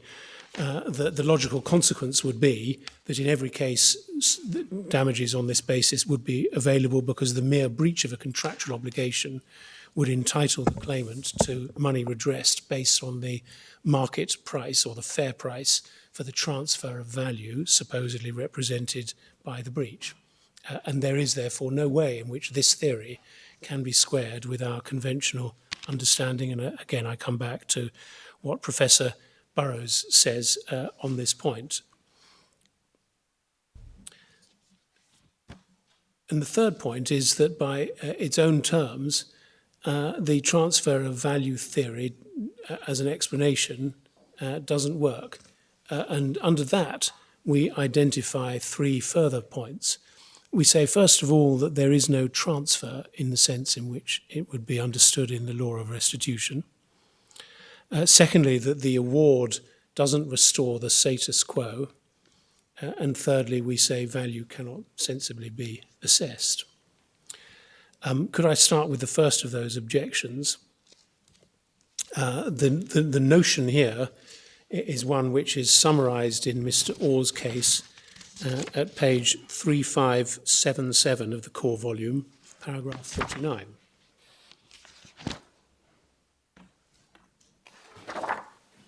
The notion appears to be that there is the same transfer arising from the contractual breach as justifies an action in unjust enrichment. And that's what paragraph 49 appears to say.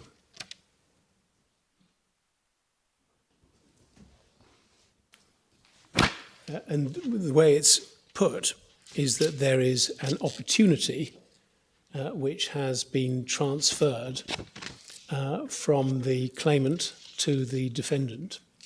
And we say that's not a plausible or fair analysis. A typical unjust enrichment claim involves the transfer of money or an asset or maybe a service which the law reverses. And in our submission, it must be possible to identify a thing which is lost to the claimant and which is gained by the defendant in a process which has some defect.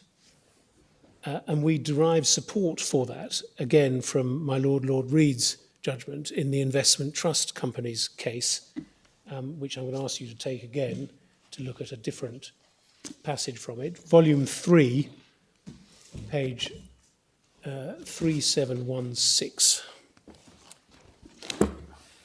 Sorry, page 1609, forgive me. Tab 37, page 1609.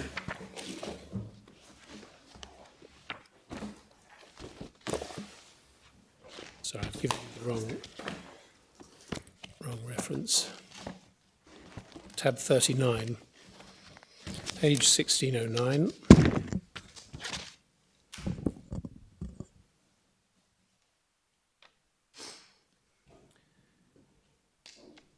Paragraph 43, the nature of the various legal requirements indicated by the at the expense of question follows from that principle of corrective justice. That's the corrective justice principle behind the purpose of the law of unjust enrichment.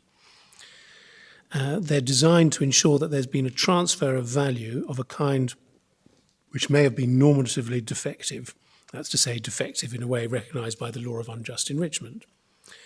The expression transfer of value is, however, also too general to serve as a legal test. More precisely, it means in the first place that the defendant has received a benefit from the claimant. But that is not in itself enough.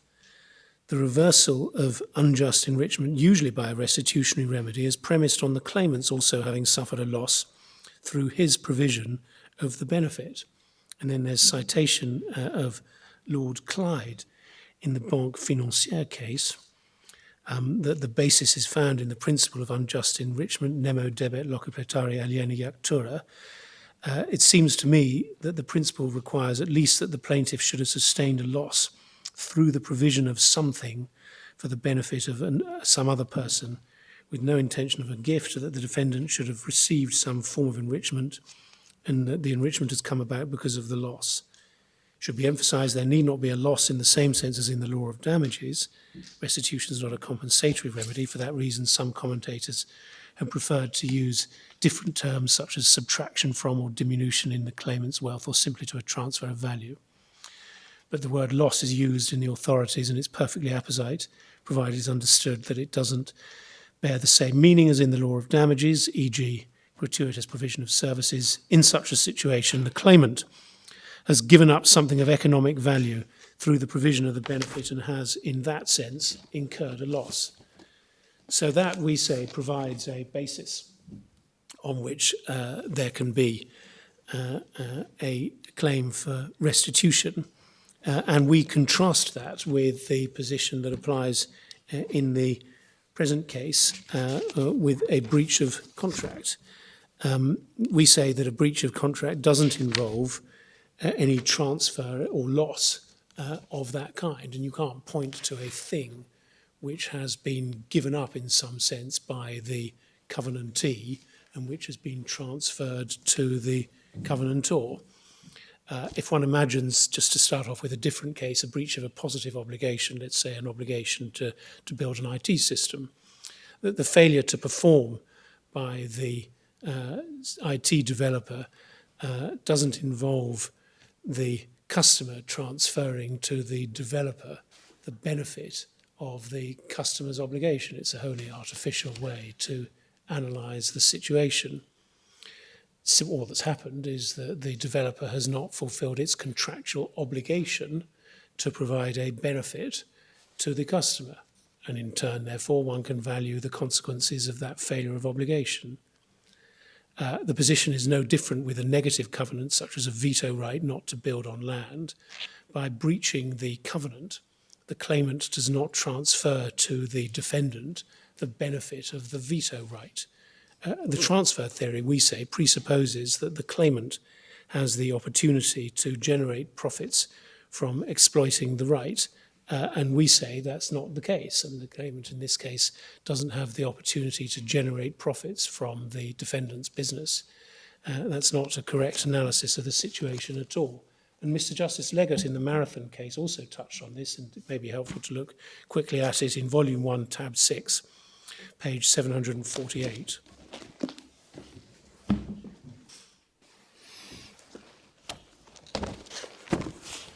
Following on from the passage we looked at earlier, paragraph 197.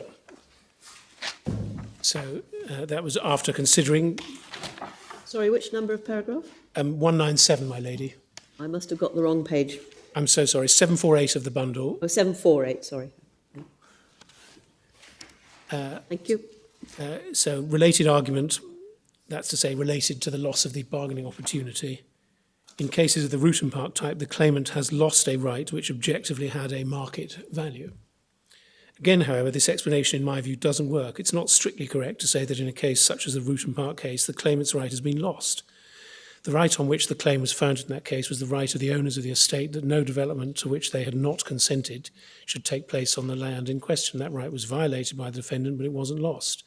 If it had been lost, no remedy for the violation could have been awarded, nor is it correct that the right had a market value. As mentioned earlier, Mr. Justice Brightman expressly found that the right under the restrictive covenant had no commercial or even nuisance value, and that is a quotation from the Rutan Park case. I will just give you the cross-reference. It's bundle page 867, volume 1, tab 10, page 867, at letter F, where Mr. Justice Brightman says the layout covenant is not an asset that the estate owner ever contemplated he would have the opportunity or desire to turn to account. It has no commercial or even nuisance value. And Mr. Justice Leggett, going back to the Marathon case, para 198, says, for the same reasons as make it potentially misleading to describe the damage as compensatory, it also seems to me inapt to describe the damages as restitutionary if by this is meant that the remedy is intended to restore to the claimant the value of something that it has lost. As already discussed, the plaintiffs in Rutan Park didn't lose something of value, nor is it realistic to characterise the gain made by Parkside from its breach of the restrictive covenant in building on the land as involving a transfer of value when the gain was not one which in whole or in part the owners of the estate could have made themselves.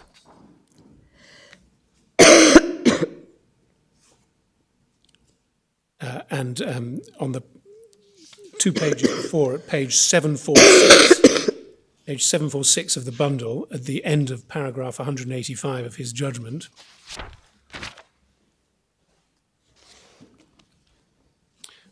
he says, this just letter B, the plaintiffs in the Rutan Park case did not own the land in question and did not have the right to build on the land themselves.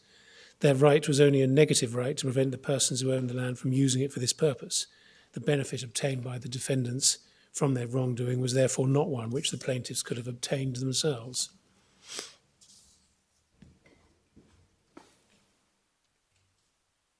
So we say that that is one reason, I'm going to mention a couple of others, why the transfer of value theory doesn't work. It's not an explanation which fits, and it can't sit with the now accepted understanding of claims in unjust enrichment. That's enough on its own, although we say a further objection is that even if there were a transfer of value in the relevant sense, the effect of a Rutan Park award is not to seek to reverse any such transfer. So in a restrictive covenant case, the award doesn't seek to put the claimant back in the position as if the competition had not occurred, which an orthodox compensatory award would do. It would be saying, here's some competition, I'm going to make a finding, if necessary, using the so-called broad axe. This has resulted in a depletion in your business of £X. I'm going to award £X damages.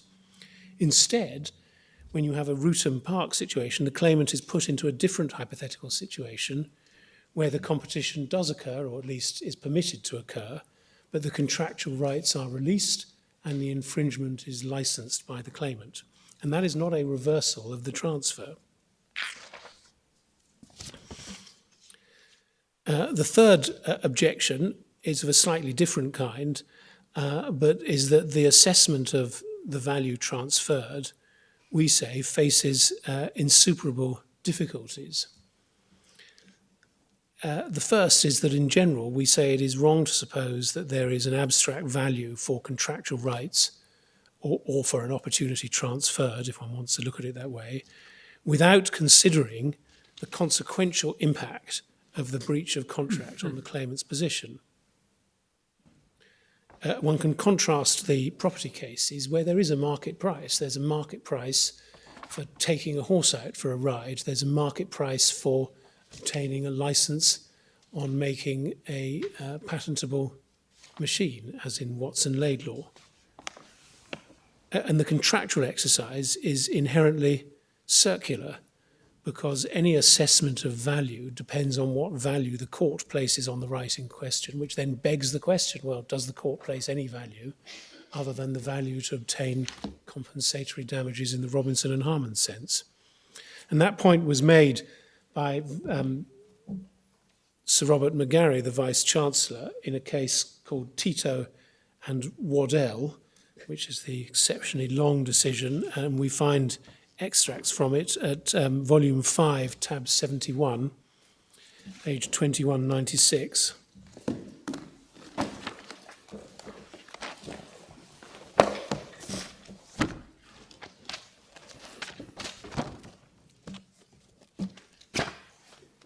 When I was at university, some fellow students of mine raised money for charity by reading out the whole of Tito and Waddell. But you'll be glad to hear I'm not going to replicate that exercise. I'm just going to take you to page 2196, at the top of the page. I hope they raised lots and lots of money. Yes, history does not relate. Not from me, I'm sorry to say. Perhaps we can pick it up at the bottom of the page. In the present case, the loss caused to the plaintiffs by the British Phosphate Commissioner's failure to replant. So this was a case where, having rejected many far more far-reaching obligations, Sir Robert McGarry found that there was an obligation to replant the island or part of the island. And he says the loss cause is the diminution in the value of their land resulting from that failure, or if it is established that the land would be replanted, the cost of replanting. In the latter case, no doubt, the British Phosphate Commissioners might well have been willing to pay something to be released from their obligation to replant, though that something would probably be rather less than the total estimated cost of replanting. But the point is that not unless the British Phosphate Commissioners would be liable to replant or pay damages equal to the cost of replanting, would there be any liability from which the British Phosphate Commissioners would seek release on the basis of paying a sum equal to the discounted cost of replanting. If Mr. MacDonald establishes that liability, he doesn't need his less favourable secondary contention. If he fails to establish that liability, there is no foundation on which to base his secondary contention. I should have said the secondary contention we can see summarised, the letter C on the previous page, which was a claim for release damages based on Rutham Park that emerged on day 96 of the trial, no doubt to Sir Robert's delight. So the secondary contention was the Rutham Park claim, and it was rejected on the basis that it was essentially circular, that if there is a liability to pay compensatory damages in the ordinary sense, then that's what you get, and if there isn't, then there's nothing to negotiate over.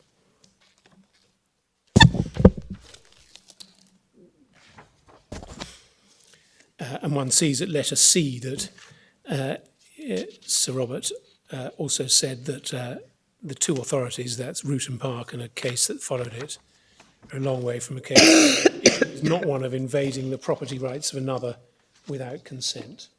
It also seems to think that contract and property are meaningfully different categories.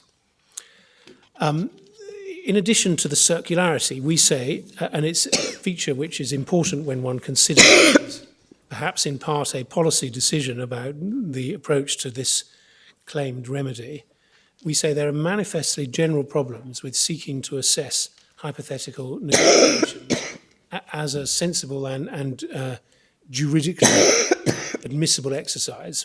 And we've sought to summarise that in our case, our printed case at Corb volume, page 83 and following.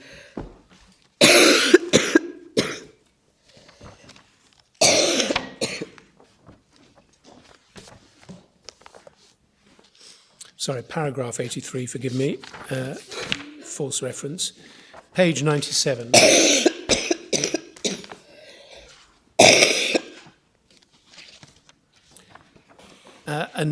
We've set out at some length a judgment which you've got in, but I won't take you to it, in volume 2, tab 23 of Mr. Justice Hilliard in a case called CF against Barclays, which is a breach of confidence case.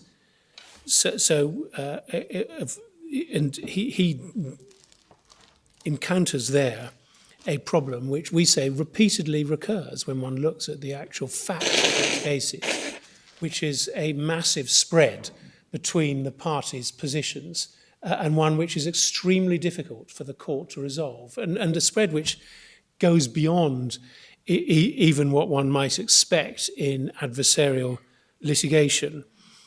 So as he says, the exercise is artificial, that's the hypothetical negotiation.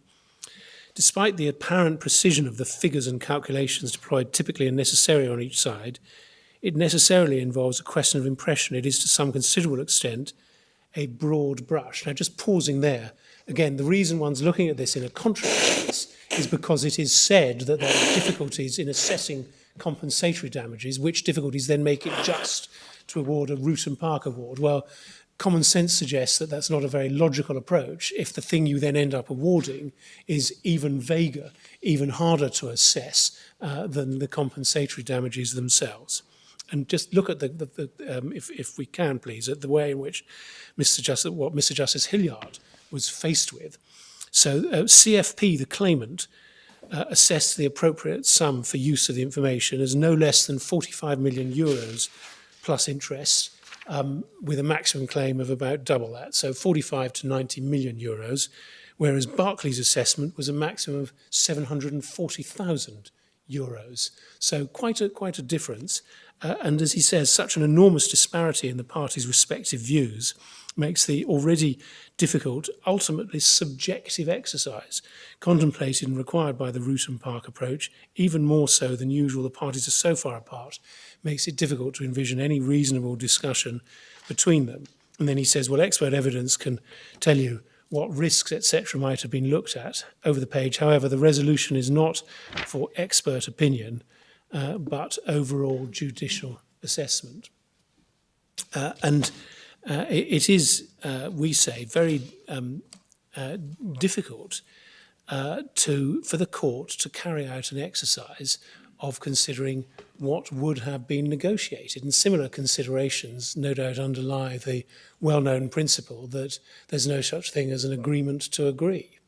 That the court doesn't have the sort of standards which would allow it to determine what would be the content of an agreement to agree.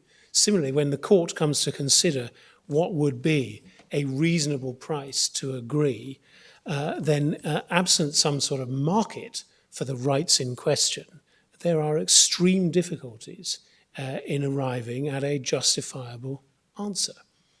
And if one is... Well, I mean, there is a difficulty. You're reminding me of a problem about the percentage. I mean, Ruton Park, Brightman J takes 5% for no obvious reason.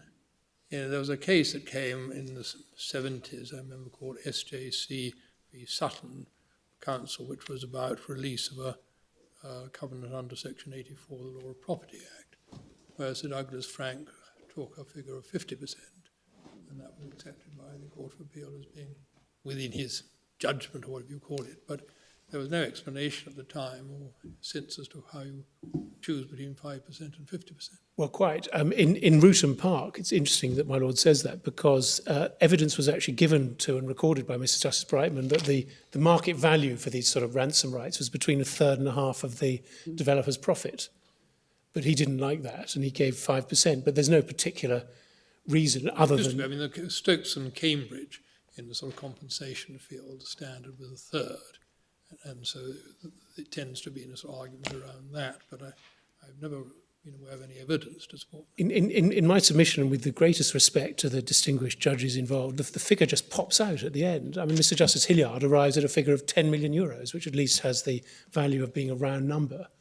But you know, how is one to go about actually assessing this? And that's why Professor Paul Davis is, in my submission, right when he says it's difficult to know how one can be reasonably confident about the outcome. And the idea that an exercise of this kind should be regarded as one which generally is available because it reflects a general loss of opportunity is a very surprising one. What Mr. Justice Leggett says, I'm sorry to keep on invoking him, but he has a nice phrase for it where he says they're inherently indeterminate. And whereas in the case of a conventional damages claim for any sort of pecuniary loss, you know that in theory there is a figure that could be arrived at with perfect knowledge, with perfect evidence, with unlimited resources. One just does the best to get close to it. There's a difference of principle with this sort of exercise because what the parties would have agreed is inherently unknowable. There just is no standard for assessing it. And it means that it's going to be very difficult to comply with the fundamental precept that like cases should be treated alike. First of all, one judge may say, well, I think it's not that difficult to assess compensatory damages. I'm not going to give you a Rootham Park award at all. Out of those judges who think it is too difficult, some may say, well, I think the reasonable figure is X. Others may give a completely different amount. Very little reasoning is going to be possible to deploy to actually justify the sum. Now, obviously we have cases where, in the case of non-pecuniary loss, figures have to be put on, for example, the value of loss of a limb, a very common occurrence. But there's judicial convention and standards are arrived at through a deliberate process of setting a tariff. No one could suggest that that would be possible for these sort of cases, which are going to be much more fact-specific. Well, those cases are much easier because there is a conventional table of awards. The real problem is if you have, for example, a boy of 17 who is a keen amateur boxer, and the claim is that but for the accident he would have become the British champion and might have had a shot at the World Championship. In which case, you know, he would have earned X. Then, for the court, that sort of claim makes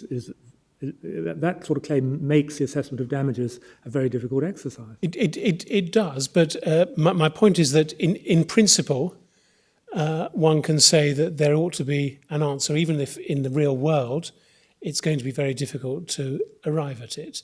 That if we assume some measure of cause and effect, then you would know. And of course, in reality, we never have that information any more than we can forecast the weather with complete precision. But in theory, we ought to know when the flap of the butterfly's wings causes a storm halfway across the world. But I contrast with that this case, where we just could never know. It's just not ever determinable what the result of a negotiation would be. And that's why this is an unsatisfactory remedy, and it doesn't appeal to any firm standard in the way which compensatory damages, however imperfectly that may be realised in certain individual cases, in theory do appeal. And we say that that represents a fundamental distinction, not just in terms of the underlying principle, but also the nature of the exercise. And that distinction applies whether you look at these Rootham Park Awards on a compensatory basis, with all the problems that entails, or whether you look at it on a restitutionary basis, because the exercise of valuation is the same. And Mr. Justice Leggett, his comment is cited in our printed case, page 98 of the core volume, where he says at the foot of that of our page, there was no market for the right to use the relevant information. Its value was highly specific to the parties concerned. The hypothetical negotiation related to the grant of a right to a direct competitor to whom such a right would never have been granted in reality. I mean, that's very often going to be an issue in the case where damages are being assessed in lieu of specific relief. I mean, yet the courts do it.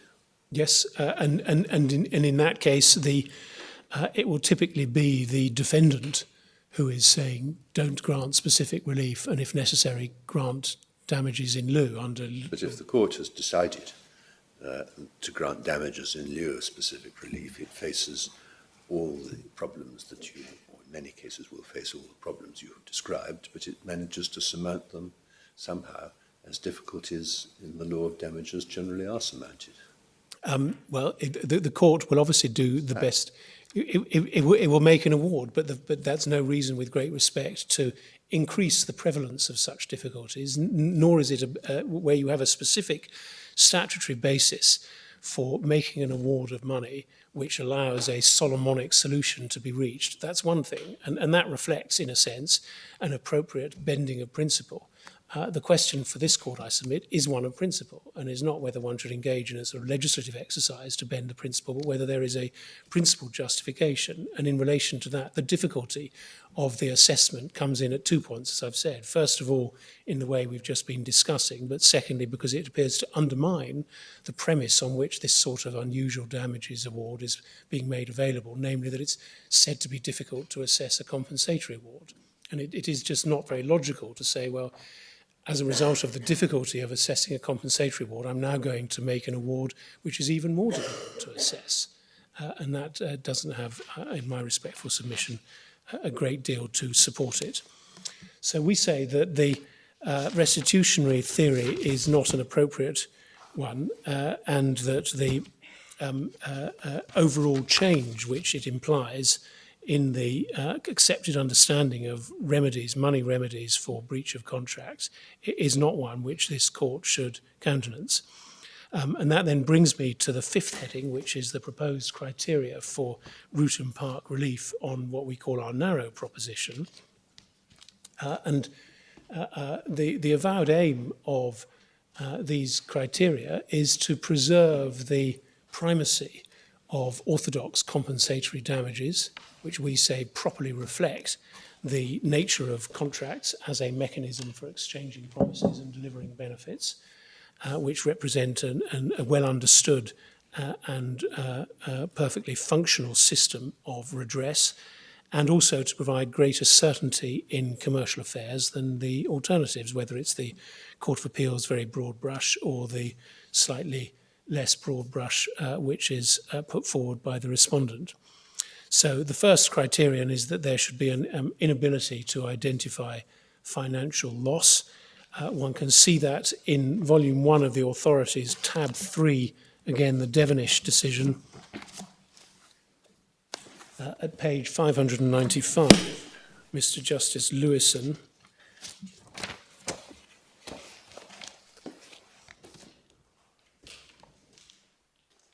paragraph 91, please. Sorry, what MS page? Tab 3, page 595 of the bundle, para 91. And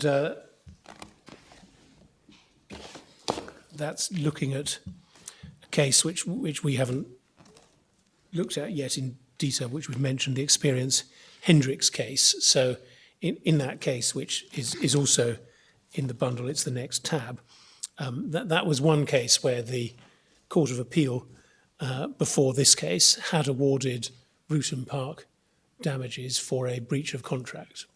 And it arose out of a slightly unusual set of facts that before the musician Jimi Hendrix had become very well known in London, I wasn't there at the time, but he had had a contract with a New York agent, and that had given the New York agent the rights to exclusive services of Hendrix. And under that contract, he'd made some rather undistinguished recordings as a sideman. He then came to London and achieved great success.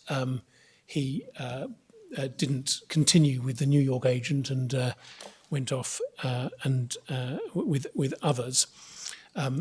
There was litigation in due course between him and then after his death, his estate and the New York agent. And that was compromised on terms which were actually pretty favourable to the Hendrix estate. And effectively, in the litigation, the Hendrix estate had sought to set aside the agreement between Hendrix and his original New York agent on the usual grounds that undue influence and so forth. The compromise was to the broad effect that the licenses that had been granted to record companies for some of the recordings, the early recordings, would be allowed to continue, but the rest of the recordings would be effectively put in a vault and would not allowed to be used. And in that way, the trial judge didn't have to decide whether the agreement could be set aside. And if it had been set aside, then Hendrix's estate would have had Jimi Hendrix's rights under the 1958 Performers Act to all of the what we now call image rights and in his work. Now, what then happened was that over the years, the New York agent did in fact make use of the recordings that it had got with Hendrix as a sideman and put them out, seeking to take advantage of the fact that they contained Jimi Hendrix, even though he didn't do anything of musical interest on those recordings as he had done later. And the Court of Appeal held in those circumstances that the estate was entitled to a Rutan Park award. They declined to give an account of profits, but they did give an award. And the basis on which they did so is shown by what the Claimants' Counsel said, which was recorded by Lord Justice Mance as he was, at letter D on this page, that he, that's to say the Hendrix Estates Council, had no evidence and didn't imagine he could ever possibly get any evidence to show or quantify any financial loss suffered by the claimant as a result of PPX's breaches. That was the agent's breaches. So this was the agent marketing the recordings it had, which were never recordings that belonged to the Hendrix estate, but which the agent had agreed it wouldn't try and exploit. And so it was accepted that if this was the only available measure, then no, or perhaps a nominal award of damages could be made. And so the question for the Court of Appeal was whether the court can and should order the recovery of any damages or an account of profits in circumstances where the appellant has not proved that it has suffered any financial loss. And as my Lady Hale said, that's typically the area, of course, where one thinks of a Rutan Park award coming in. And then Mr. Justice Lewison in the Devonish case, after citing Lord Justice Mance, who in turn paraphrased the Blake case, said this at paragraph 93. The important point to my mind is that the claimant in that case could not show that it had suffered any financial loss, and that it was for that reason that the law gave effect to the instinctive reaction that the wrongdoer ought not to gain an advantage for free. As I read the decision, this was not merely a case of evidential difficulties of proof, but the lack of facts that could be alleged to support a claim for compensatory damages, and we adopt that formulation. To similar effect is the decision which we've already alluded to of Mr. Justice David Richards, as he was, in Abar, A-B-B-A-R, and that's tab 1 of volume 1, bundle page 527.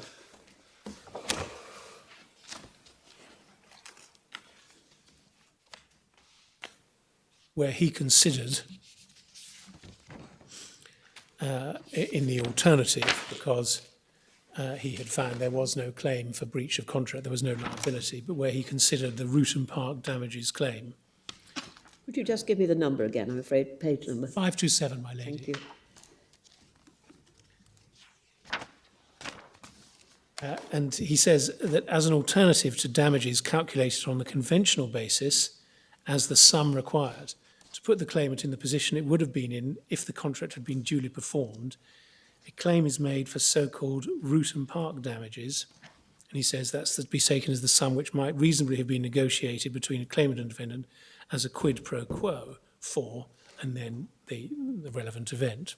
And he refers to the reference or the terminology of negotiating damages, a form of compensatory damages available in cases of breach of contract, including non-proprietary breaches. And the reason that that is established, as far as he was concerned, and at any level up to this court, is because of the experience case. Negotiating damages have not, however, replaced the usual compensatory damages as the primary remedy in damages for breach of contract. It's a basis of assessment available where a breach of contract has been established, but the claimant cannot establish any financial loss assessed on the usual basis flowing from the breach. In those circumstances and where the defendant has proceeded to act without the consent of the claimant, justice requires that there should nonetheless be an award of substantial as opposed to nominal damages, that the inability to demonstrate identifiable financial loss of the conventional sort is a precondition to the award of such damages is made clear in a number of authorities, culminating in the decision of the Court of Appeal in the Worldwide Fund for Nature case.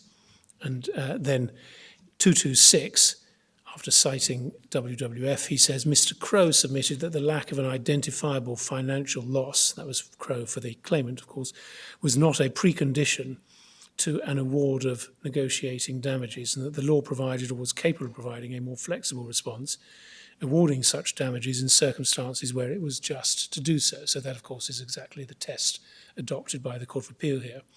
No doubt a substantial argument could be mounted in support of such a proposition, albeit at the risk of introducing greater uncertainty or unpredictability in this area of law, but the passage cited above in Worldwide Fund is binding on me. So that, we say again, reflects the appropriate criterion, the inability to demonstrate identifiable financial loss.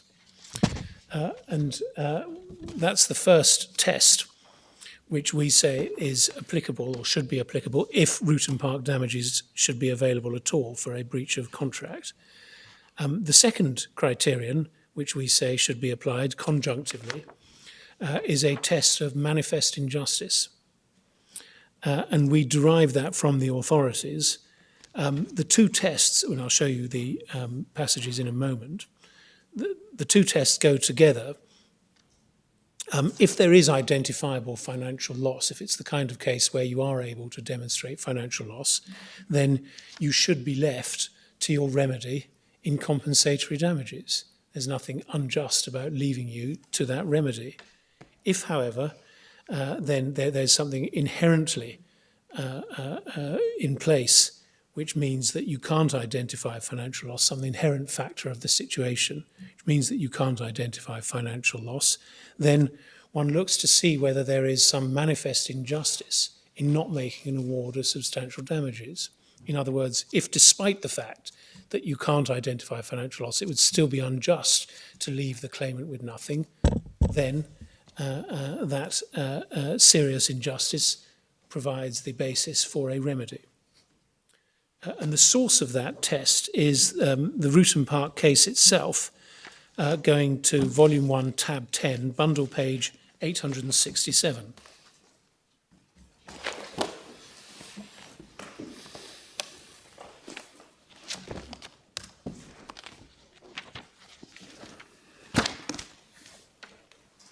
So the background was that the judge had established that there was a breach of covenant, but if we could just remind ourselves briefly at page 863 what had happened. The houses had been built, top of the page, just below letter A. The erection of the houses, whether one likes or not, is a fait accompli. The houses are now the homes of people. I accept that this particular fait accompli is reversible and could be undone, but I cannot close my eyes to the fact that the houses now exist. It would, in my opinion, be an unpardonable waste of much needed houses to direct that they now be pulled down, and I've never had a moment's doubt during the hearing of this case that such an order ought to be refused. no damage of a financial nature has been done to the plaintiffs by the breach of the layout stipulation. The plaintiff's use of the Rootham Park estate has not been and will not be impeded. It is totally unnecessary to demolish the houses in order to preserve the integrity of the restrictive covenants imposed on the rest of Area 14. Without hesitation, I decline to grant a mandatory injunction. If we could just keep a finger in that page and go back to page 855 to see what Area 14 was. Between letters C and D, it was an area which consisted exclusively of private houses, but in the centre of Area 14 there was an isosceles triangle of land on which there were no buildings, which could be accessed by a path. The apex of the triangle had more recently been used as a children's playground. The remainder of the triangle was, however, wasteland with vestiges of allotments still visible. It wasn't a rubbish dump, but it was overgrown and untended and used by householders for bonfires. So it wasn't, as it were, some fine feature of the landscape. And then coming back to page 863, letter D, Mr. Justice Brightman said, I now consider the question what damages, if any, should be awarded to the plaintiffs. I'm able, under the jurisdiction which originated with the Chancery Amendment Act, to award, as now Section 50 of the Supreme Court Act, the Senior Courts Act, to award damages in substitution for an injunction. So no doubt at all that he saw this as a case where he was awarding damages in substitution for an injunction. And then over the page, going back to 867, letter B, in the present case, I'm faced with the problem what damages ought to be awarded to the plaintiffs in the place of mandatory injunctions which would have restored the plaintiffs' rights. If the plaintiffs are merely given a nominal sum or no sum in substitution for injunctions, it seems to me that justice will manifestly not have been done. And then he goes on to refer to the evidence about development value and arrives at his conclusion that he's going to award 5% of the anticipated profit, which he reaches over the page at 868. But the test that he applies then in considering a jurisdiction under Lord Cairns Act is a test of manifest injustice. And a similar test, if I can take up 1 minute just to show you, in the Hendricks case, tab 4 of the same bundle was relied on. If you could go, please, to page 668.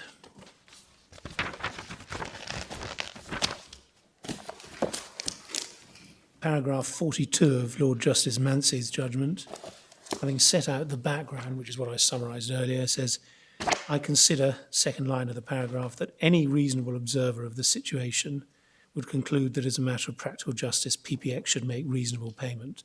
So he applies, to use a loose analogy, a sort of Wensbury test, that any reasonable observer would consider that some payment should be made.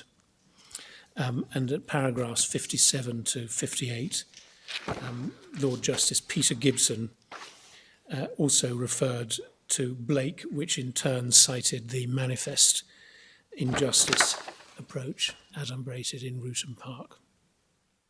And that's the basis, therefore, on which we say, both as a matter of principle and a consistency with previous case law, not of course binding on this court, that this twofold criterion is applicable if one is to maintain Rootham Park damages at all. Maybe that's a convenient point to break. Are you going to give us the page number of the expert report? Yes, I am, and my lord can see it's here. It's Appendix Part 2, tab 25, page 430. And what about electronically? I'm sorry? What about electronically? Page 430. So page 430 is the right one. They don't always match.